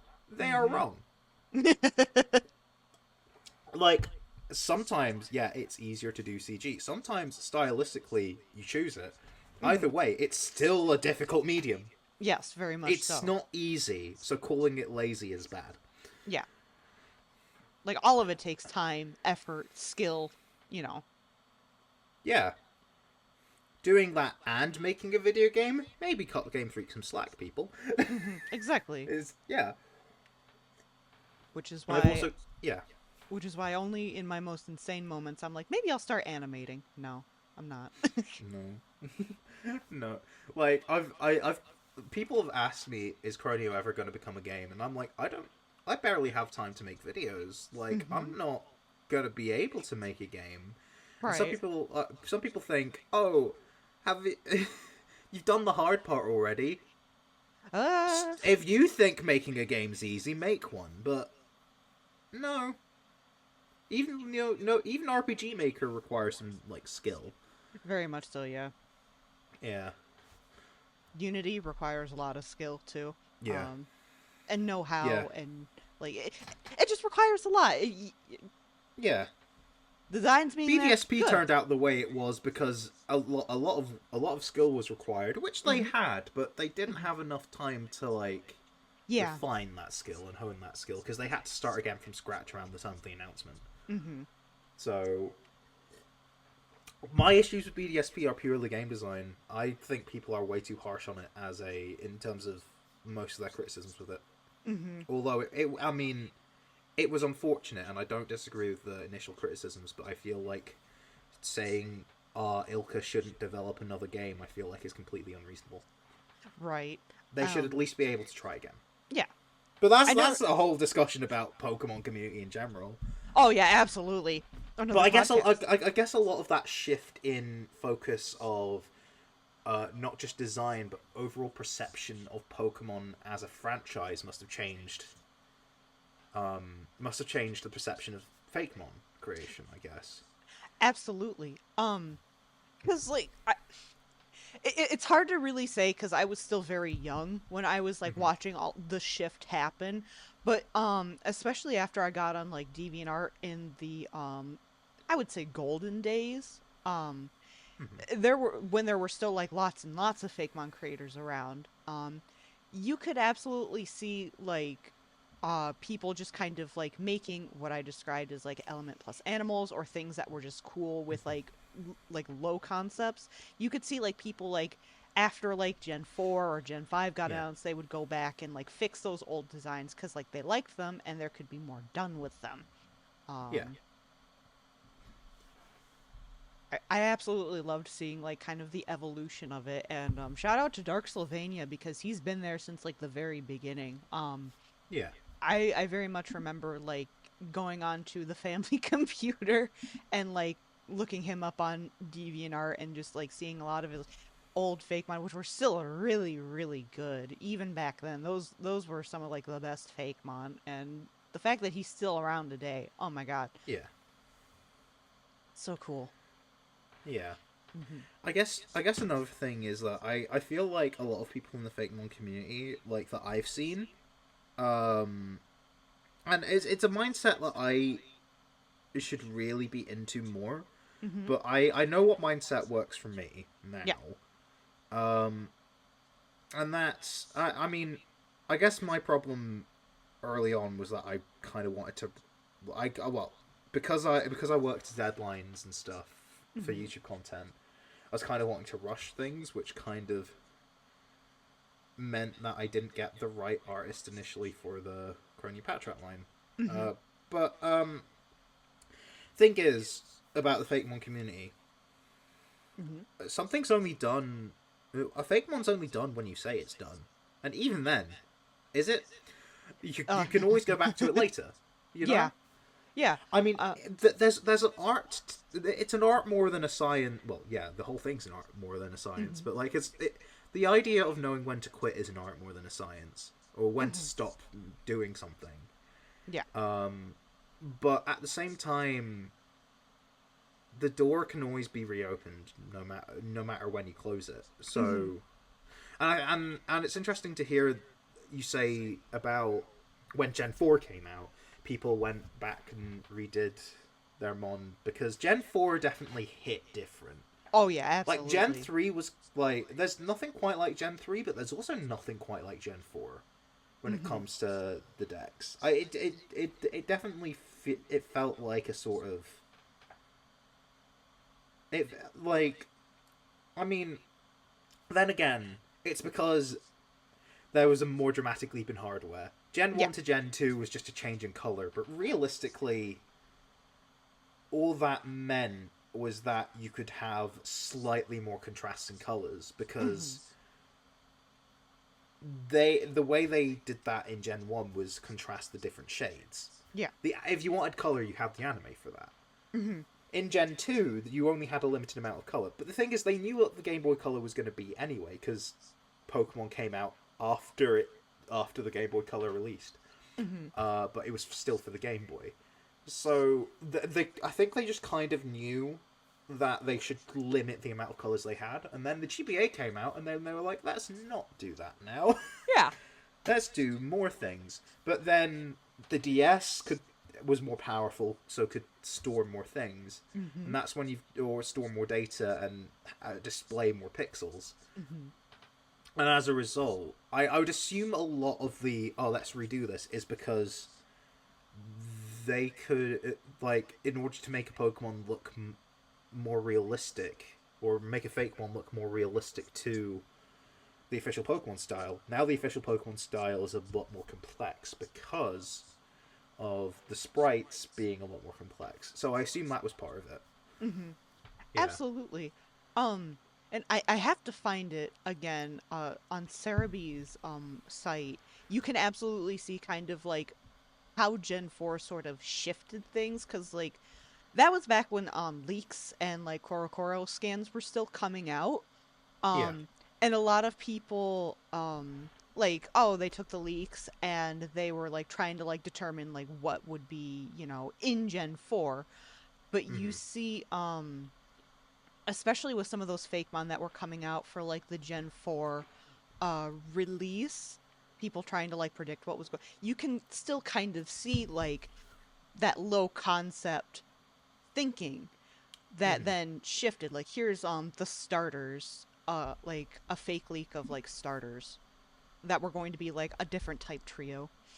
Yeah, because that was definitely a rumor that was going around, and I think an official Pokemon source Mm-hmm. actually like promoted that rumor Mm-hmm. because I think there was like a Flash game Mm-hmm. like that was made to promote the upcoming release of Gen 4, and it was officially made by Pokemon. I think I found out about it because of Did You Know Gaming, Mm-hmm. uh, and it was only in Japan, but they specified that they'd be like a, I think, dark fighting and psychic trio, Yeah, I think so. and this looks to be it. Mm-hmm. Um, it definitely. I'm genuinely surprised because these look like, although the artist has their own distinct style, Mm-hmm. and I feel like these are done. It's weird because there was definitely a bit of a transition period when it came to like the Pokemon art style, and you can see that in the key art of Bonsly specifically. There Mm-hmm. was a sort of weird transition from Gen 3 to Gen 4 because Gen 3 was like a hard, like, okay, we know what our art style is going to be. Then Gen 4 they were like, do we? And then they shifted it slightly, but Bonsly was caught in the middle. Mm-hmm. At least with Gen 4 they also switched how they did the trainers a lot more drastically, because it's weird because, like, well, no, it wasn't even in Gen 4, it was in the middle of Gen 3, because if you look at the art for Ruby and Sapphire, it's actually weirdly closer to the Gen 1 and 2 art. It's just a Yeah. lot. I don't want to say a lot more saturated, but the colors are a lot more hard Mm-hmm. and solid. Mm-hmm. But the art style was still very similar. So, like, the 2000s were an interesting time for Nintendo as a whole. They weren't sure what they were doing with their renders, including Game Freak. But that's not a bad thing. It just produces weird anomalies. Mm-hmm. But the overall design philosophy and art style of Gen 4, I could see these in there. Because I'm getting weirdly, like, with the sort of green one at the bottom left, Mm-hmm. I might have to show these on screen. Yeah. Uh, but if you're audio only, it's that leak with that weird fox thing, a white Fox. rabbit, and a pangolin. Yeah. Is that a pangolin? I would say more a triceratops. Yeah. Regardless of if I'm showing them on screen or not, if this is an audio only podcast or Mm-hmm. not, like, we've described it. Yeah. Uh, if might have to link it in the description if editing is going to prove a challenge, but Yeah. with these, I could genuinely see them in like Gen 4 because, like, Yeah. the bottom left one genuinely feels like it's like Gen 4 Stantler vibes, Mm-hmm. but also like Stunky vibes. Mm-hmm. I don't know what, it doesn't look like either of them, but it gives me those vibes Mm-hmm. of that sort of mon. So clearly it's like that, but they knew that starters are going to be simpler. Mm-hmm. Arguably, we got the most complex starters Yeah. in the DS era. Mm-hmm. I Like would say so too. in Gen 4 and Gen 5, I would say we got the most like like arguably overly designed complex Mm-hmm. base form starters. Final evolution starters is a different kettle of fish, but like Oh yeah. base form starters, I think Gen 4 was the most detailed. But like I think because this design philosophy was shifting, it's like it's interesting. Mm-hmm. And it's like it's interesting to see that more details being added in places, and but the detail is specifically in the shape language. I Mm-hmm. don't think you would have gotten a quadruped mammal that is in any way, or a quadruped that is in any way like these in Gen 1 or Gen 2. Right. Yeah. Gen 3 at a push, but Gen 4 for sure. Mm-hmm. Because like a lot of people will say that like for gameplay wise and like dex design wise, like Gen 5 was it. But I would say like for at least on the Fakemon side of things, yeah, Gen 5 like absolutely hit different, but so did Gen 4 for as much flack as like Gen 4 gets. And that's why Gen 4 just kind of has a very special place in my heart because like I was around for the release of that on the internet. Like that was like my first big release. Like I played Pokemon XD Gala Darkness. I saw Bonsly. in the game, I played Red and Blue Mystery Dungeon, and you got to see like the mysterious statue of Lucario, and ooh, who is that? Gen 4 was really, really special. Yeah. In a way that I think a lot of people don't like regard as well, especially now. Um, a lot of I'd people, argue Gen 6 was as well. yeah, absolutely. I think Um, for reasons that are a lot clearer, but mhm. people tend to forget because it's just, I guess, canon that Gen 6 is the bad one. It's the one that wasn't on Switch that is the bad one. Yeah. Which, no, it's not. Grow up. But, Mhm. like, you know, like, I feel like, because I'm guessing these are, like, the first generations that really we followed the hype cycle on the internet. Yeah. For Um, you, it's because Pokemon were actually posting stuff to the internet at this point. mhm. For me, it's because they were, but also it was my first generation, first new generation after the one I started with. So like, Right. but those two felt like there was very distinctive like shifts with how they were operating as a business as well, Mhm. and how they were adapting to times changing and stuff. Mhm. Because Gen 5 was a sort of reboot because Gen 4 was meant to be like the the closer, but they saw the opportunities of new hardware, I guess, Mhm. and wanted to like, because like Gen 5 and Gen 7 were a bit more low key compared to their immediate predecessors in terms of marketing anyway. So I guess that Right. had something to do with it. Yeah. But like I can see why Gen 4 was quite special because looking at what was done at the time, I kind of wish I was there, you Mhm. know? It was a really special time to be sure, especially if you were like, cuz back then I wasn't like super into Fakemon like around then. But like I had been like seeing the circles and everything. I just wasn't really participating much myself. Hmm. Excuse me. Yeah. And it's just it was really really cool to kind of see concurrently like new stuff that Pokemon was doing, and then also new stuff that like fans were doing. Um, a lot of the golden age of like Fakemon I think got started around Gen 4 and 5, like oh god, there's so many like names to name. Yeah. Of course I can't think of any of them right now, but like one that especially comes to mind is Azaria or Zarudez, or now he goes by Zerumon. Like he's been kind of like a staple on the Fakemon scene for a very long time, and he was Hmm. the one alongside Chris Faris who did like the big like Alolan leak that kind of fooled a lot of folks with the I think it was like the water bear and like Tarambi, like the little grass goat. Yeah. Yeah. Mm-hmm. I can't. I remember that, but Mhm. it's weird because I don't think I was ever really like I don't think I ever really bought into those because mainly when you hear about a new generation, because like I think at that point people realized Pokemon were going to announce new stars, Mm-hmm. and but because that was the Gen 7 was the generation when like fake leaks just stopped happening, Mm-hmm. really, because they tried to keep continuing like, but Korokoro because it's a magazine and magazines are kind of a dying medium now that the internet is a thing.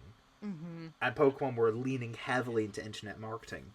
That side of Fakemon kind of died out, and I guess now, like since then, we've sort of entered a renaissance of people making them, just making Fakemon stuff because they want to basically make their own Pokemon game. Which is Mm-hmm. why you've got a lot of fan games now, like Xenoverse, Uranium, Mm-hmm. and other such. But also you've got a lot of YouTubers like I think the first one that really did a whole. I think the first one to really mention was probably like Mr. Buddy, Mm-hmm. because I think he was the one that inspired most people to do theirs. Like inspired hoops and hip hop and Lockstin, and in turn, I think they all inspired the likes of I guess Pragmagic and myself Mm-hmm. to really start making Fakemon Yeah. for YouTube, and I think that's how that scene happened. I'm not sure where the Instagram scene's roots come from though. I'm not too sure either.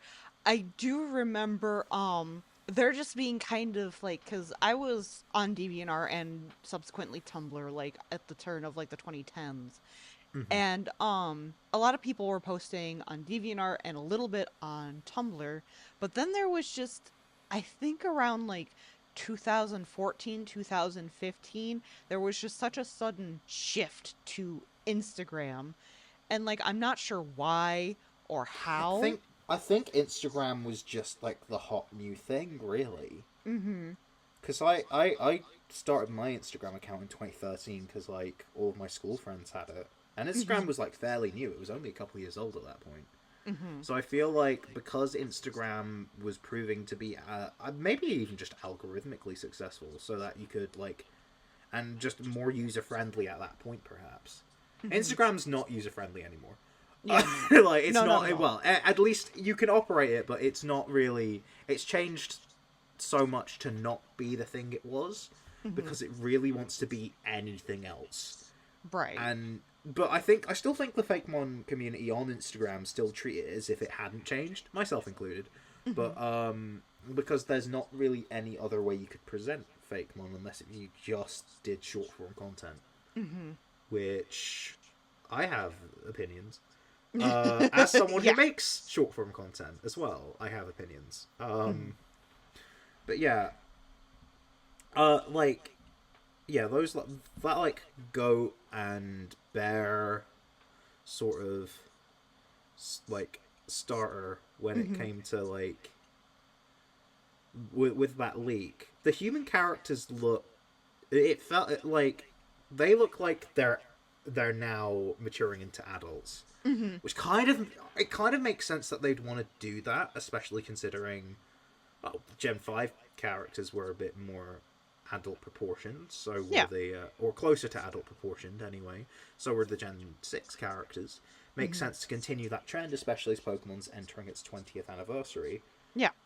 Something striking about that is weirdly like the silhouettes for the box legendaries are they're weirdly close to Solgaleo and I Lunala. know. Like Right. Yeah. what?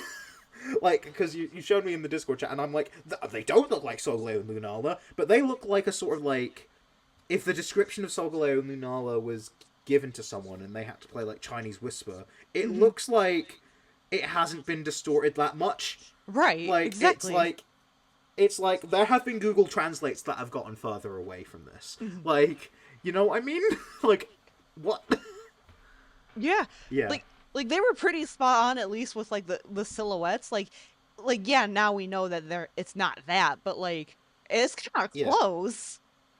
yeah. It's really close, especially Solgaleo. But yeah, it's like with these trainers. Like now, I've been in the Fakemon community for a while. I'm like, they look like Fakemon trainers. Yeah. Oh yeah. Mainly because with human characters, you can probably tell what people's biases are, Mhm. and that's arguably a whole discussion. But like, yeah, Mhm. like it's. I feel like another reason fake leaks kind of died out is because like I guess people are too artists are too individualistic. Funnily enough, Yeah, I uh, would agree. yeah. So it's like what you want kind of bleeds through a lot into Mhm. Fakemon, Yeah. and I think that's how it transitioned into this new renaissance that's on Instagram and YouTube now. Mhm. Now that people, because it's always been a case of you make what you want, but Yeah. now people are leaning into it and just running with it, and it's like that's kind of what the community has now become. It's Mhm. not just it's weird, it's come like full circle. It's like first it was like, oh, let's make things because they're cool, Mhm. then it became, oh, fake leaks, and now let's make things because they're cool. Yeah, Like, exactly. you know.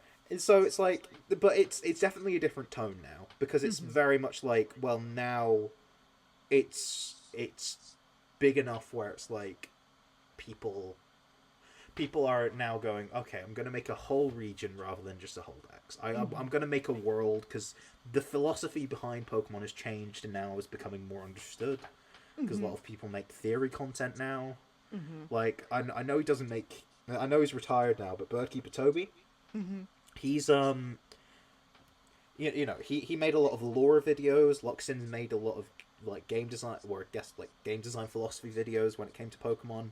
Those Mhm. combined have really broadened people's horizons, Yeah. and it says a lot that one of the like I don't know, they've been referred to as up and coming, but I don't think that's necessarily true. But like they're still like new to the YouTubing scene, but like they're doing really well as a Fakemon creator. Cup of Fee. And it makes sense because she's Birdkeeper Toby's girlfriend, so naturally she's gonna have picked up a few things from him directly about like certain lore things that influence what she's creating. So I feel like a lot of people are now influenced. Like, it's getting very meta because like fans are being influenced by other fans, and the overall understanding of what a Fakemon can be has changed. Mm-hmm. Not just because the series has evolved, but the fandom has evolved too.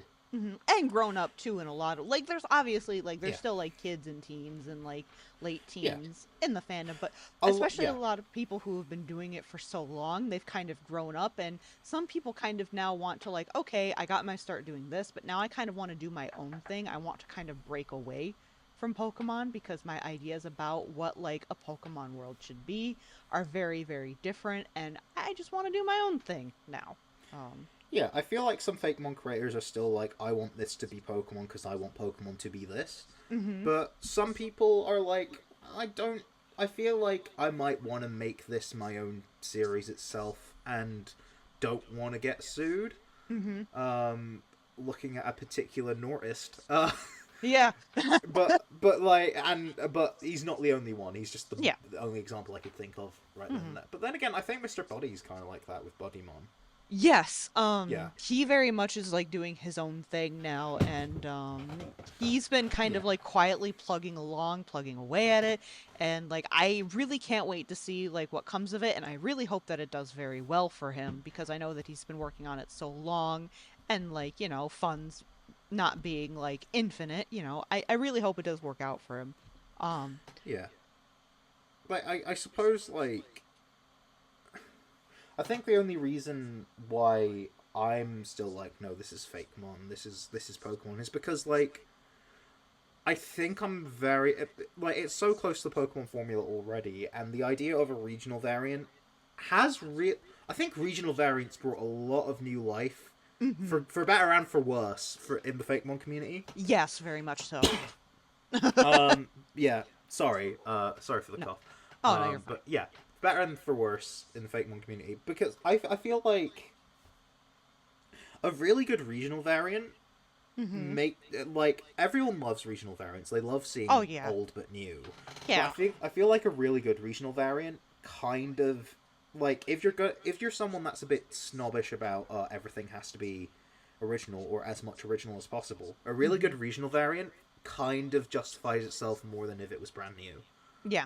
You know what I mean? And I feel like there's a lot of ideas that go into like regional variants. And it's like, for example, it just every Alolan form works apart from maybe Diglett. And that's the one exception. Yeah. Like, I think Diglett's idea just isn't for me. Even though on paper it should be. Yeah. I just don't... I mean, just even from a game design standpoint, I'm not sure why... Like, I don't know. There's just something that just doesn't click about Diglett being volcanic hair. I know it kind of looks like a mountain. Yeah. But... Oh, God, maybe I need more. Maybe I need a refill of my drink again. But hydrate. I suppose, yeah. Like every other mon feels like it is connected with something real or from real world myth in Alola, including every regional variant. But like I think with Galar, they kind of realized no one really liked Alolan Diglett. They liked Alolan Diglett, so really pushed it in the Isle of Armor. But in terms of like, they realized maybe the philosophy behind that wasn't the right thing. I don't know. I can't speak for them. That's just what I think, because like the ones that weren't Alolan Diglett seemed to be the only ones going forward in terms of philosophy. Yeah. By the way, in terms of the design, that's not what I'm criticizing, by the way. If you like Alolan Diglett, cool. I kind of like it too. I don't know how to feel about it. It sounds like the sort of thing I would do, though. So that's making me ask a lot of questions about how I feel about it. Yeah. But largely, yeah, like I don't think it is yeah, I don't think it's a problem. Hmm. Just putting it out there, but yeah, I forgot about Re- it entirely. yeah. Oops. Um, yeah, but regional variants, I think, they bring new life into Pokemon, but Absolutely. also they don't just do that. It makes for interesting ideas like um I'm trying to think of what like the like for example, I guess um like what if Zeb Striker was a Kelpie? You know, Right. why not? They Yeah, why like not? that sort of thing because yeah. I'm sending over a one of the regional variants I did when Scarlet and Violet came out. I wanted to do a Tinkaton regional variant with Ursaluna Oh, as a theme. oh, Mm-hmm. that's actually cute. Mm-hmm. Because I was like, well, Tinkaton has this big ass hammer. Like, what if it just kind of fought you with claws or its own fists? And that Yeah, was born. yeah. Regional variants, they do feel like a way, like it's like a double-edged sword. Like it makes certain idea. They act as like almost a conduit for certain ideas. Mm-hmm. Like if you don't know how to make a horse Pokemon, Yeah. you could just make it a variant of Yeah. like Ponyta or Blitzel or Mudbray. Mm-hmm. But at the same time, it could just be used by someone to go, oh, I can't bother making a new concept. Right. They have endless possibilities themselves, but there's endless possibilities of any kind of Fakemon. Yeah. And So like, it is a case of trying to understand what. yeah. Yeah. And like, I would say like I've come across some regionals that are just so good. Like the concept behind them is so good. I'm like, why didn't you just Yeah. make that its own Fakemon? Like this, like how many dog Pokemon do we have? How many fish do we have? How many cats do Yeah. we have? We can have more than one like inanimate object mon that is based on trash or a Yeah. candle or anything. Like you can make your own thing. Like you don't have to just make it a regional. Yeah. I feel like there's also a tendency to try and oh sorry. I do have my drink. um You're just having a rough go. yeah. Oh, my throat did not like me. Um but yeah, it is a tendency to have like sort of regional variants or new forms that sort of fix a Pokemon, if that makes sense. And I Yeah. feel like or try and do the same thing, the same exact thing in a different way, and I feel Mm-hmm. like that kind of defeats the point of a regional variant. It's meant to be New. yes, it's meant to be the same thing but different. Mm-hmm. Not what if we just did this differently? Mm-hmm.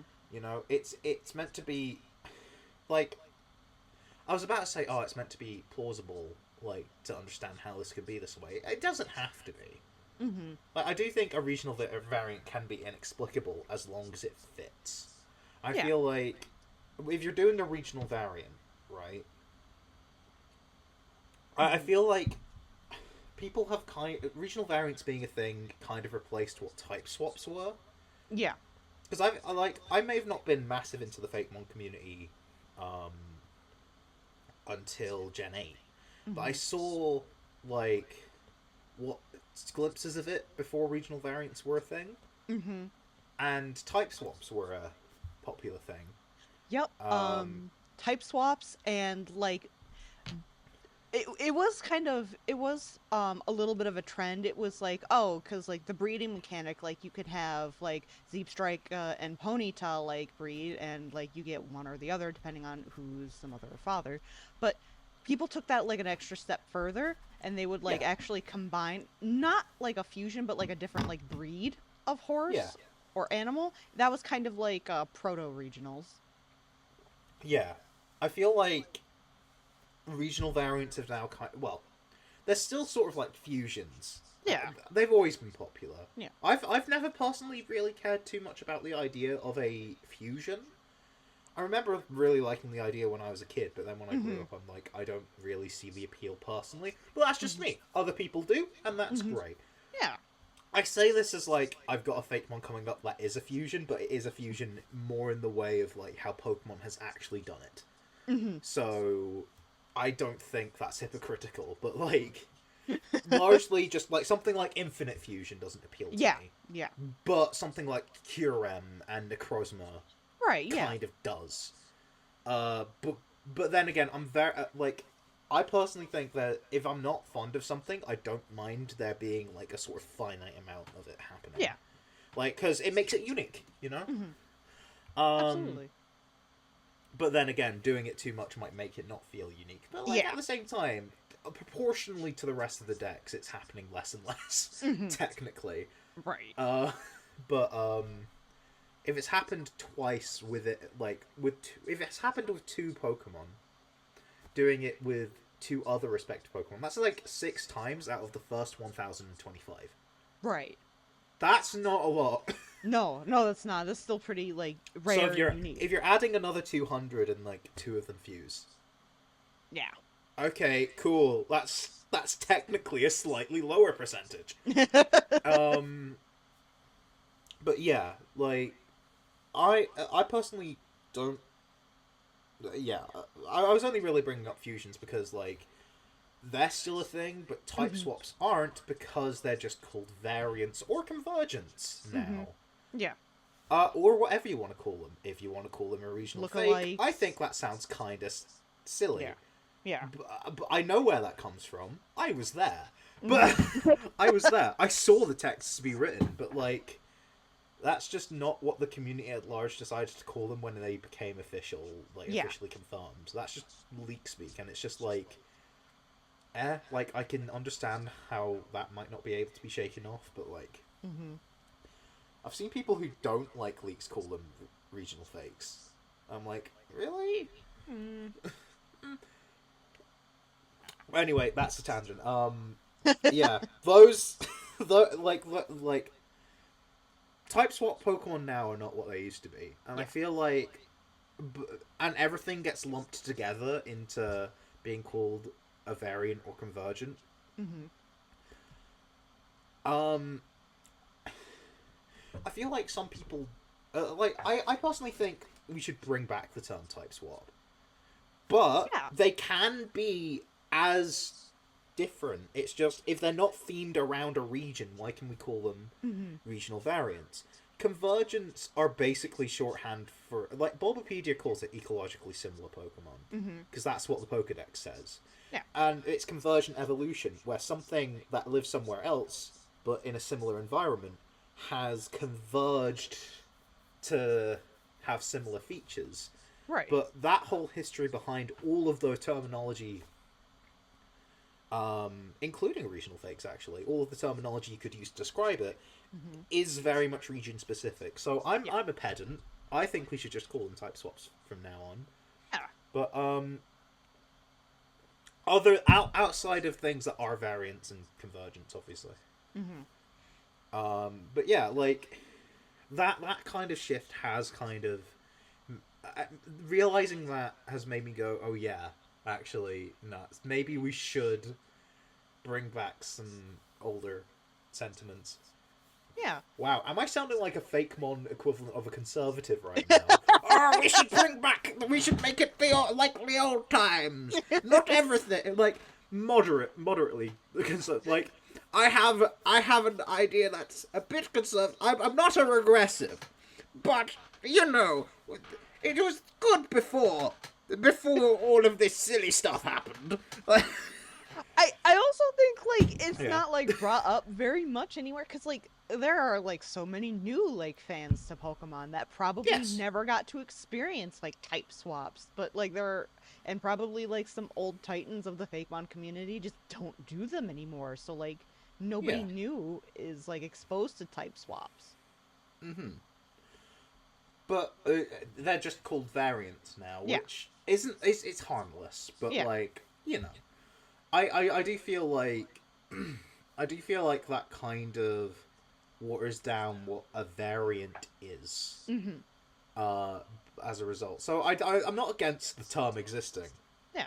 I'm against the use of the term, Mm-hmm. making the term seem more vague Yeah. when it's not. It's not. Like, I remember people going like, "Oh, why can't we just call Blood Moon Ursaluna Kitskami and Ursaluna, or like Poltergeist Kitskami and Sinisty?" When Mm-hmm.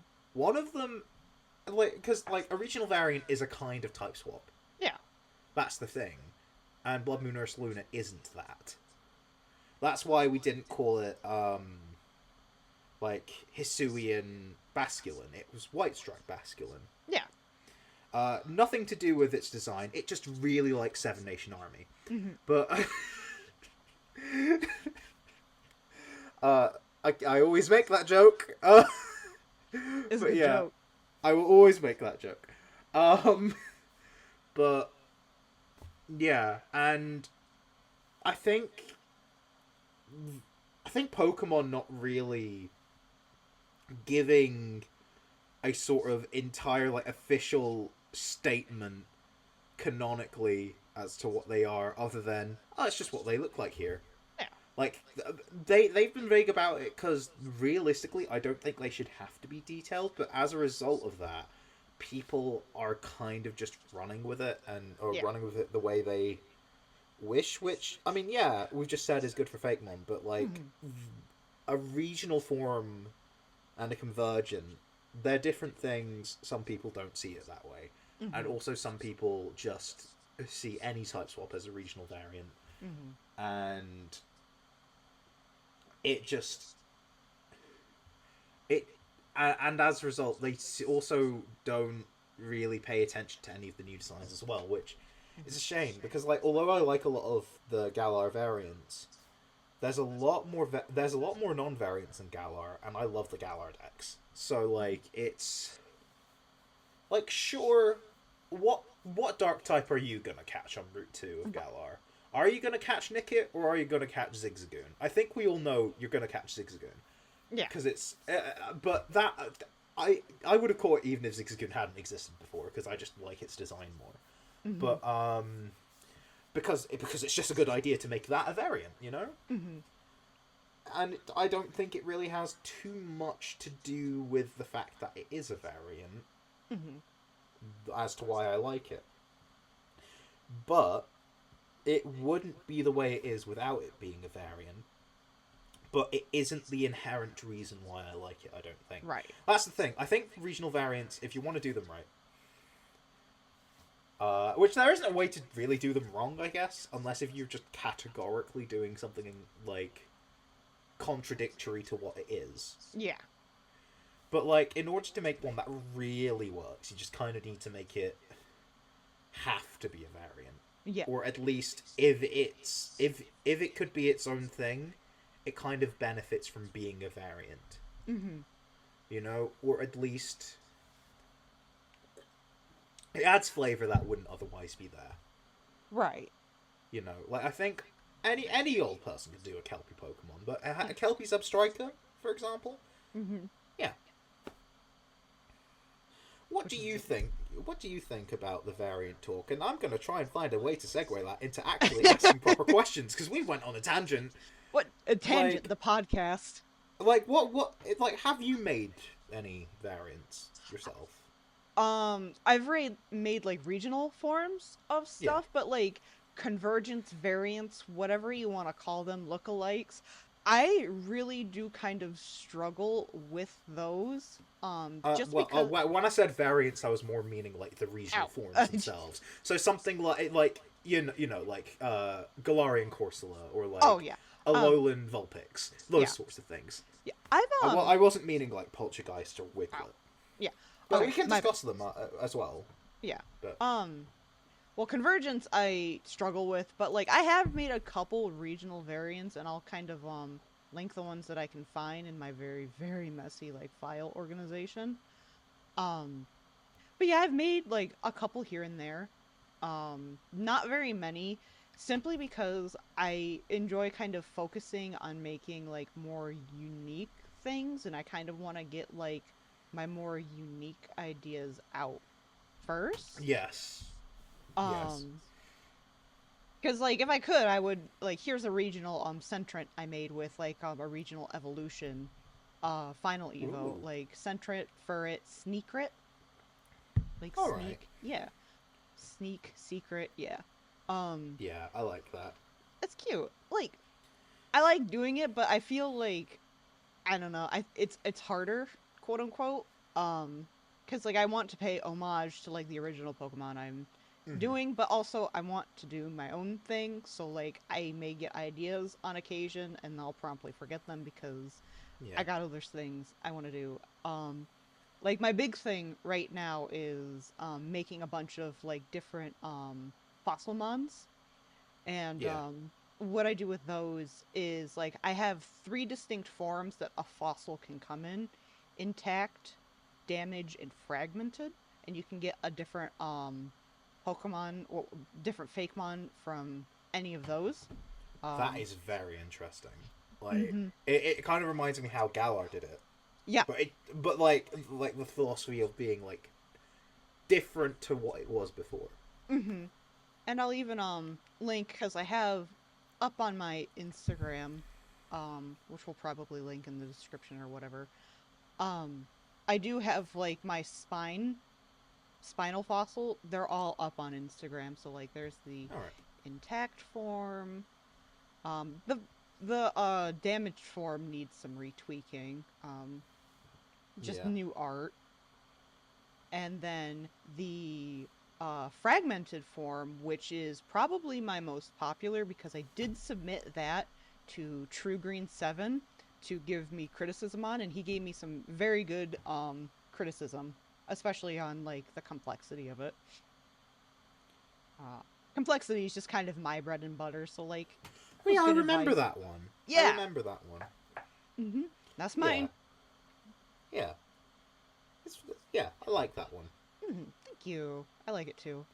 It Yeah. was really fun to sprite. A lot of people were like, "How this wouldn't work because you'd have to make it a sprite." Well, I can sprite, and I did sprite it, and it looks great. Let me link Yeah. that as well. Like I would say like it's a reasonable question to ask because it does look like it is difficult to sprite. It'd be a few more I can hours than it normally I would have, can but I can okay.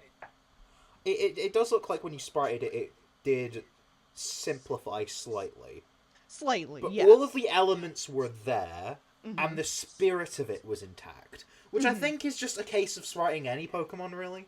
Yeah, Like absolutely. I think that's just what happens. Or well, then again, I think the sprites came first in Gen 1, then they did that. Mm-hmm. But either way, the spirit of what is there is there. Mm-hmm.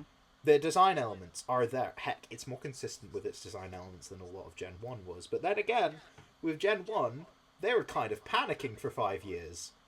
That's just kind of Yeah. what it sounds like to me. They just were not sure what they were doing because it was their first time, Mm-hmm. right? But Yeah.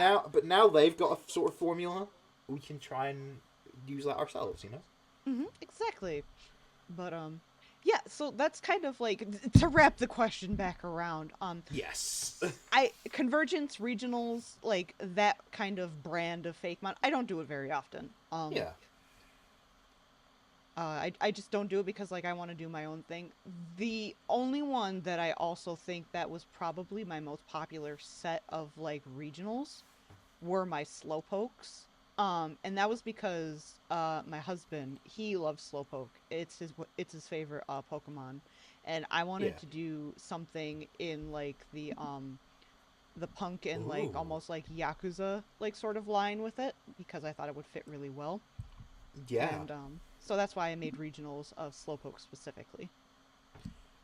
Yeah. Okay. Yeah. I can see how that works. I think Slowpoke is actually a fairly difficult one to try and do. Oh, absolutely, yeah. But fun, really fun, if you can Oh do yeah, it right. it's always a good challenge when you're like, how do you do this? But then you do think of a solution that's like, this is difficult, but it's possible. You Mm-hmm. know, Yeah. it's always not fun when you're like, how do I do that? Like, for example, like, how would you evolve? I know this is an evolution and not a regional, but how would you evolve Delmise? Um. Hmm. And that's another thing. Like single stage Pokemon are Yeah. important too, And sometimes an idea just has one possible way you can do it, and not an evolution, not any way it can evolve or come from. Yeah. Just do it. Like, that's how like, some Fakemon are made, you know? Yep, because like Delmies, you make it a ship, a kind of ship, either like an old-timey pirate ship or like a modern like yacht or whatever, but it's gonna be a ship. I would be interested in seeing that, though, to be fair. Yeah, I would too. I haven't seen anybody do like a yacht or like a modern like cruiser or whatever. I hadn't thought of that, actually. So... Because they still got anchors. Yeah. So, like, yeah, I can see how you thought that. Mm-hmm. But in case anyone didn't, what kind of process do you usually go for? Was that smooth? Was that smooth? Was that smooth, going back to... Yeah, it was smooth. Yeah, I would say because your process doesn't really feel compatible with variants. Yeah. Because you like making your own thing. Yeah. Even though I like making my own thing, and sometimes variants do work with me, it just is a matter of, do things intersect? Mm-hmm. You know? But what about you? I've talked enough about myself. I like hearing about yourself. Well, I guess it's just like it really isn't compatible with how I think, simply because like with some Pokemon I'm like, oh yeah, that's really cool, but I don't really delve into like the lore of it as much as some people do. Like for me, Litten is just a really cool like fire dark cat.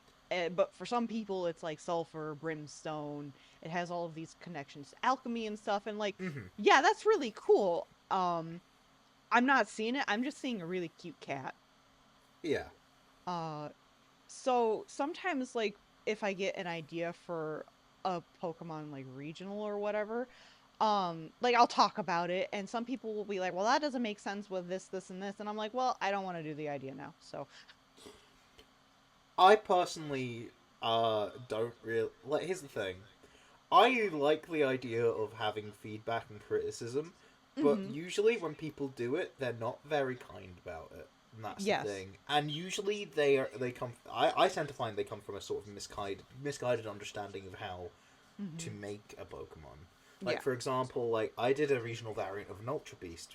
I thought that made sense, because if it comes from space, which is not the region they're from, or not the region they're currently in, they can adapt to that. But apparently, that doesn't make sense. I mean, because, but they come from Ultra Space. How can they adapt to somewhere they're not from, even though that's the whole point? Right, exactly. But I guess it's like a time thing was the main thing I was getting from people. Like... Who says, like, aliens from, like, Ultra Space conform to, like, our dimension's thing of time? Like, oh, I thought that sounded really cool. Like, Ultra Beast, like, you know, regional. That sounds really cool to me. Yeah. I would love to see more people do that, personally. Yeah. I have seen it sometimes. But, yeah, to me, I decided... Well, early on I thought I could do a regional variant of an Ultra Beast. What could I do? But I think I would have dropped the idea if I didn't have something I was that fond of. And then I thought of something kind of perfect because of the dovetailing idea of, like, vaccination and inoculation and just medicine in general. And medicines typically coming in a liquid form. And you've got the venom of the Poipole line, and also, like, you know, medicine can be poisonous if you take too much of it, and you know, that, like, a lot of ideas kind of went together, and there was some specifically Scottish discoveries that felt like they could be very well integrated into a design of that complexity as well. So, like, a lot of things came together with that, and I was happy with the design, and I was happy with the concept, I was happy with the design, it worked. And to me, that's how I do it. I'm not so concerned about how it works in universe. And I don't think Pokemon cares either. Right. They just design creatures that they think work on a conceptual level and work for the themes they want to go for, and all slot together nicely, and then they work from there. Yeah, like, exactly. Like, dex entries and balancing comes after the design. I think that has been confirmed. So I think that's the way I work with that, and I think that does make variants a bit easier to come up with, personally. Yeah. because like if someone says that doesn't make sense, then again, no one told me it didn't make sense beforehand until I posted it. So, Yeah. so maybe we're just talking to different groups of people as well. Yeah. But I don't know. It's like, yeah. Hmm. But I also like to in just kind terms of of be yeah, offbeat what you with said, like my ideas yeah. and whatever. I'm so sorry. Go ahead. No, you. I like being offbeat. Like if I think it sounds cool, I'm probably gonna like make it work no matter what. Oh Um, yeah, rule of cool always wins. yeah. Oh yeah. I don't know. Like some of my stuff is very conceptual. Some of it isn't. Some of it is just wouldn't it be funny? And some of it is wouldn't it be really cool if um Yeah. I don't know. I to quote Okto, sometimes my process is kind of instinctual. I just kind of like go with what I think is fun, go with what I think is really fun, like as a design. I don't know. I just go with what's Yeah, fun. I think I'm kind of like that too. Mm-hmm. I just kind of go with that and see what just basically what I fancy. I Mm-hmm. realize I've been far away from my mic ever since just after the beginning. That will be fun to try and edit. Oh, But you yeah, sounded really good on my end, at least. all right. Well, it was a different audio source, so Mm-hmm. And I had we'll like a see. yeah, and I had a tumble like a few minutes ago because my cat pulled on my headphone cord because she wanted attention. So apologies if you just heard kind of like a tumble Yeah, and whistle, and yeah, that was her. yeah. I heard that, but Okay. I was like, oh well, you're not saying anything right now, so Yeah. for the edit it'll be fine. Yeah. Good. But yeah, like I do feel like design philosophy. Um, I feel like it's very fun to just do what you feel like is instinct, really. Mm-hmm. Instinct first, then think about it, Mm-hmm. and chances are things will slot nicely. And I Yeah. feel like a lot of like popular Fakemon creators tend to work on their instinct, and Mm-hmm. sometimes their instinct, a lot of the time, it can be bang on the money, Oh yeah, or absolutely. sometimes like regardless of what you think of certain people, it's like sometimes their instincts just like no, that works, Mm-hmm. that just works, and I can see why people like your stuff. Yeah. So yeah, like, would you say that would be your advice, or would you have anything else to say? Um, Pretty much my advice always and forever will be just have fun with it.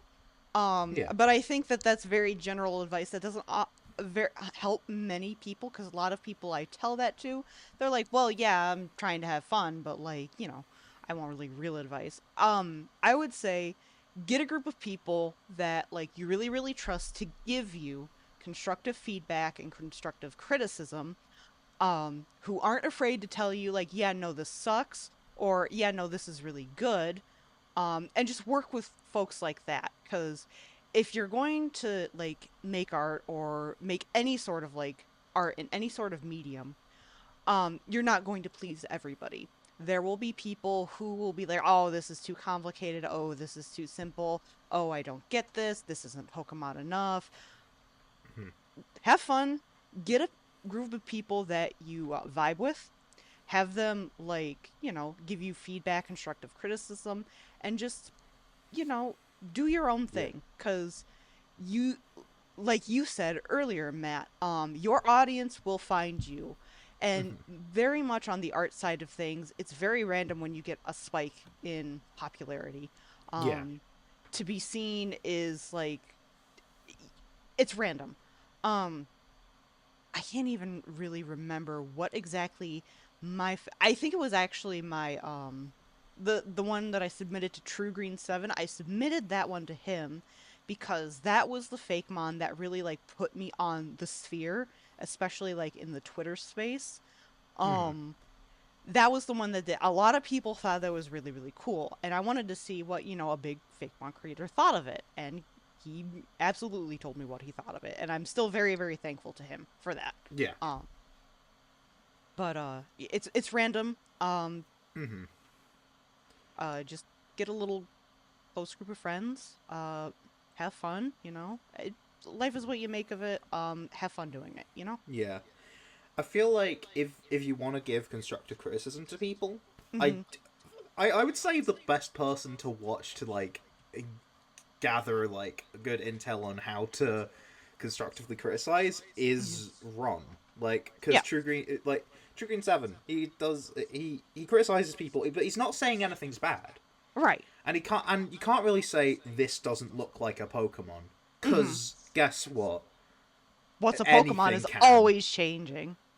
Yeah, I'm sure like 10 years ago, people wouldn't have thought like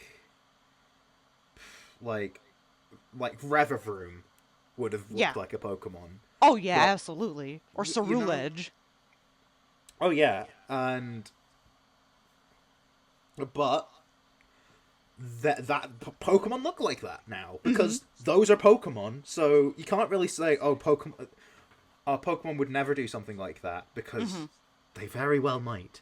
Yeah. So I think it's more so he criticizes based on The just detail. Yeah. detail, but even then Pokemon changes that as well. But they now we're in an age of we've kind of exponentially grown technology to the point where we can't detail is now no longer an issue, like an Yeah. issue.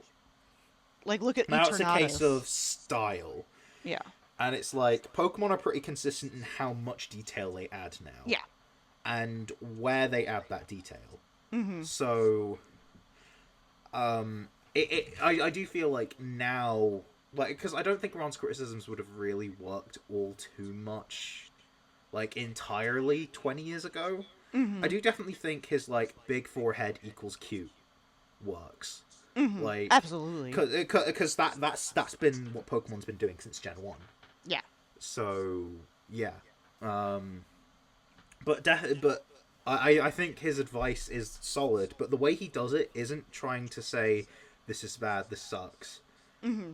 The worst thing is he's just kind of confused at what he's looking at, which is kind of the worst thing you can do if you're confusing someone not intentionally so. Like Yeah. if Oh, they're absolutely absolutely. unsure what you're looking at. That Yeah. doesn't mean you're bad, it just means you've got a lot to learn Oh, about how to absolutely. convey your ideas. Mm-hmm. But that's what criticism's for. And I do feel like someone saying, this sucks, you should do this, or, alright, I think this is way better than Pokemon, or, Mm-hmm. ah, th- oh, this is cool, but maybe you should do this as well. Mm-hmm. Like, I feel like if someone told you, like, over, like, a Discord call, like, I think it's a lot more chill, but seeing someone say, you should do this, like, in text, it's Mm-hmm. like, it sounds a bit too, Harsh sometimes. it can sound demanding. So I Yeah. recommend if you're gonna critique anyone, as someone who has received like critiques and suggestions before, Mm-hmm. try and understand the tone of what you're doing in the medium you are telling someone, Mm-hmm. and try and be thoughtful of the person that you're critiquing, because like if you're gonna be mean to someone, they're not gonna take that advice. Yeah.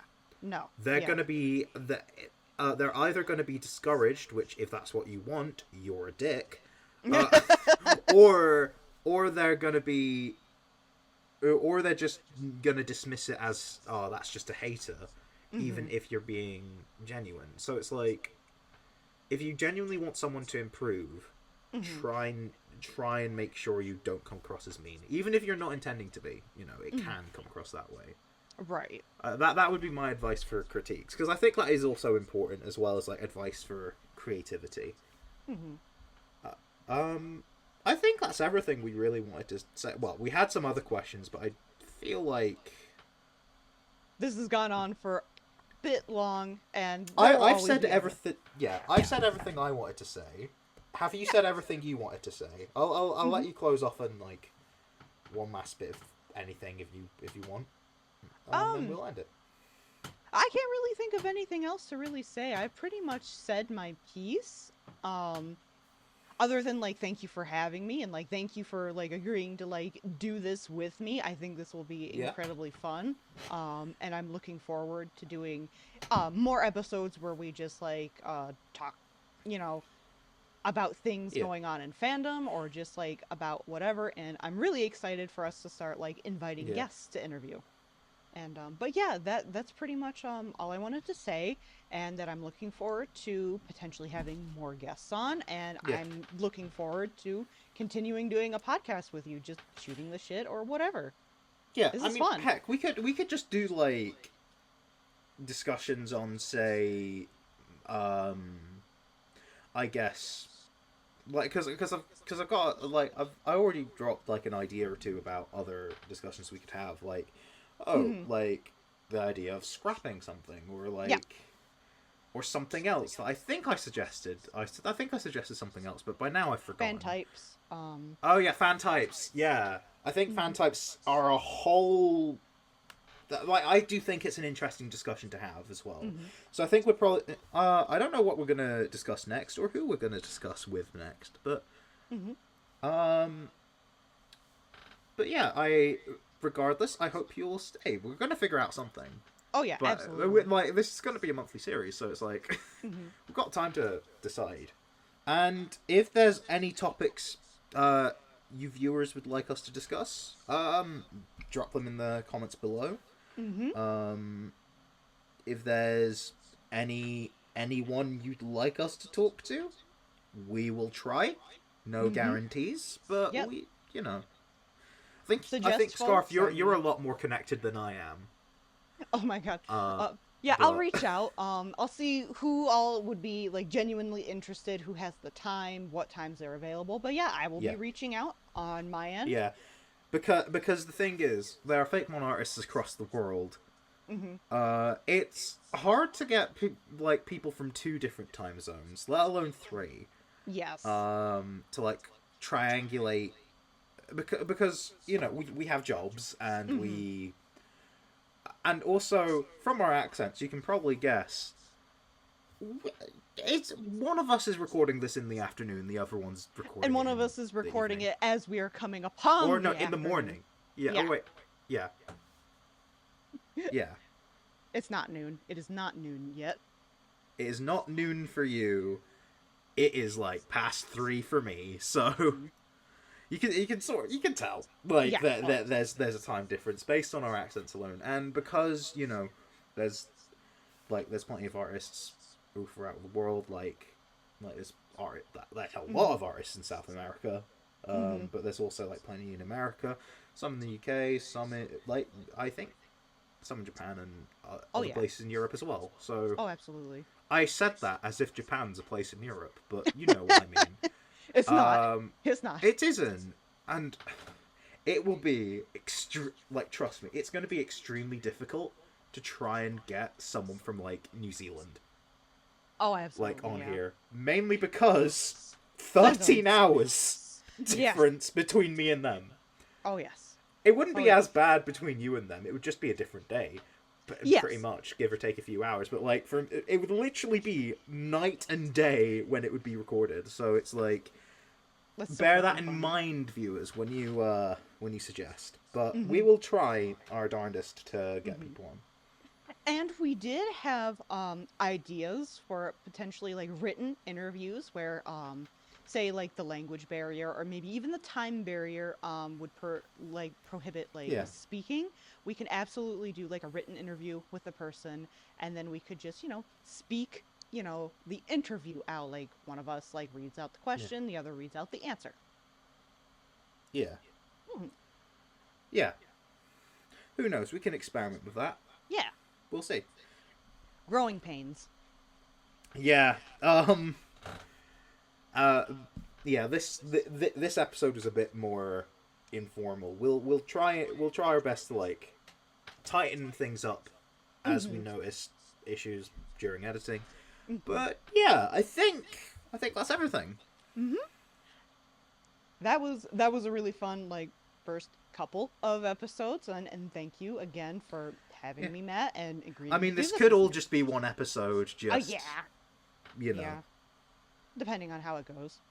Yeah, because I mean, podcasts are usually like a couple hours long, right? Oh yeah. It's not. It's not unusual. Mm-hmm. Like 1 to 3 hours, I would say, is the usual. Mm-hmm. But yeah. Next time we'll also talk about Fakemon. Yes, exactly. That rest assured, Fakemon is on the menu for the next time. Yeah. It's almost as if it's called the Fakemon Community Podcast. Yeah, gee, I wonder. Yeah. All right. So, we've been your hosts, Matt and Scarf, and we'll see you next time. Mm-hmm. Bye-bye. Bye.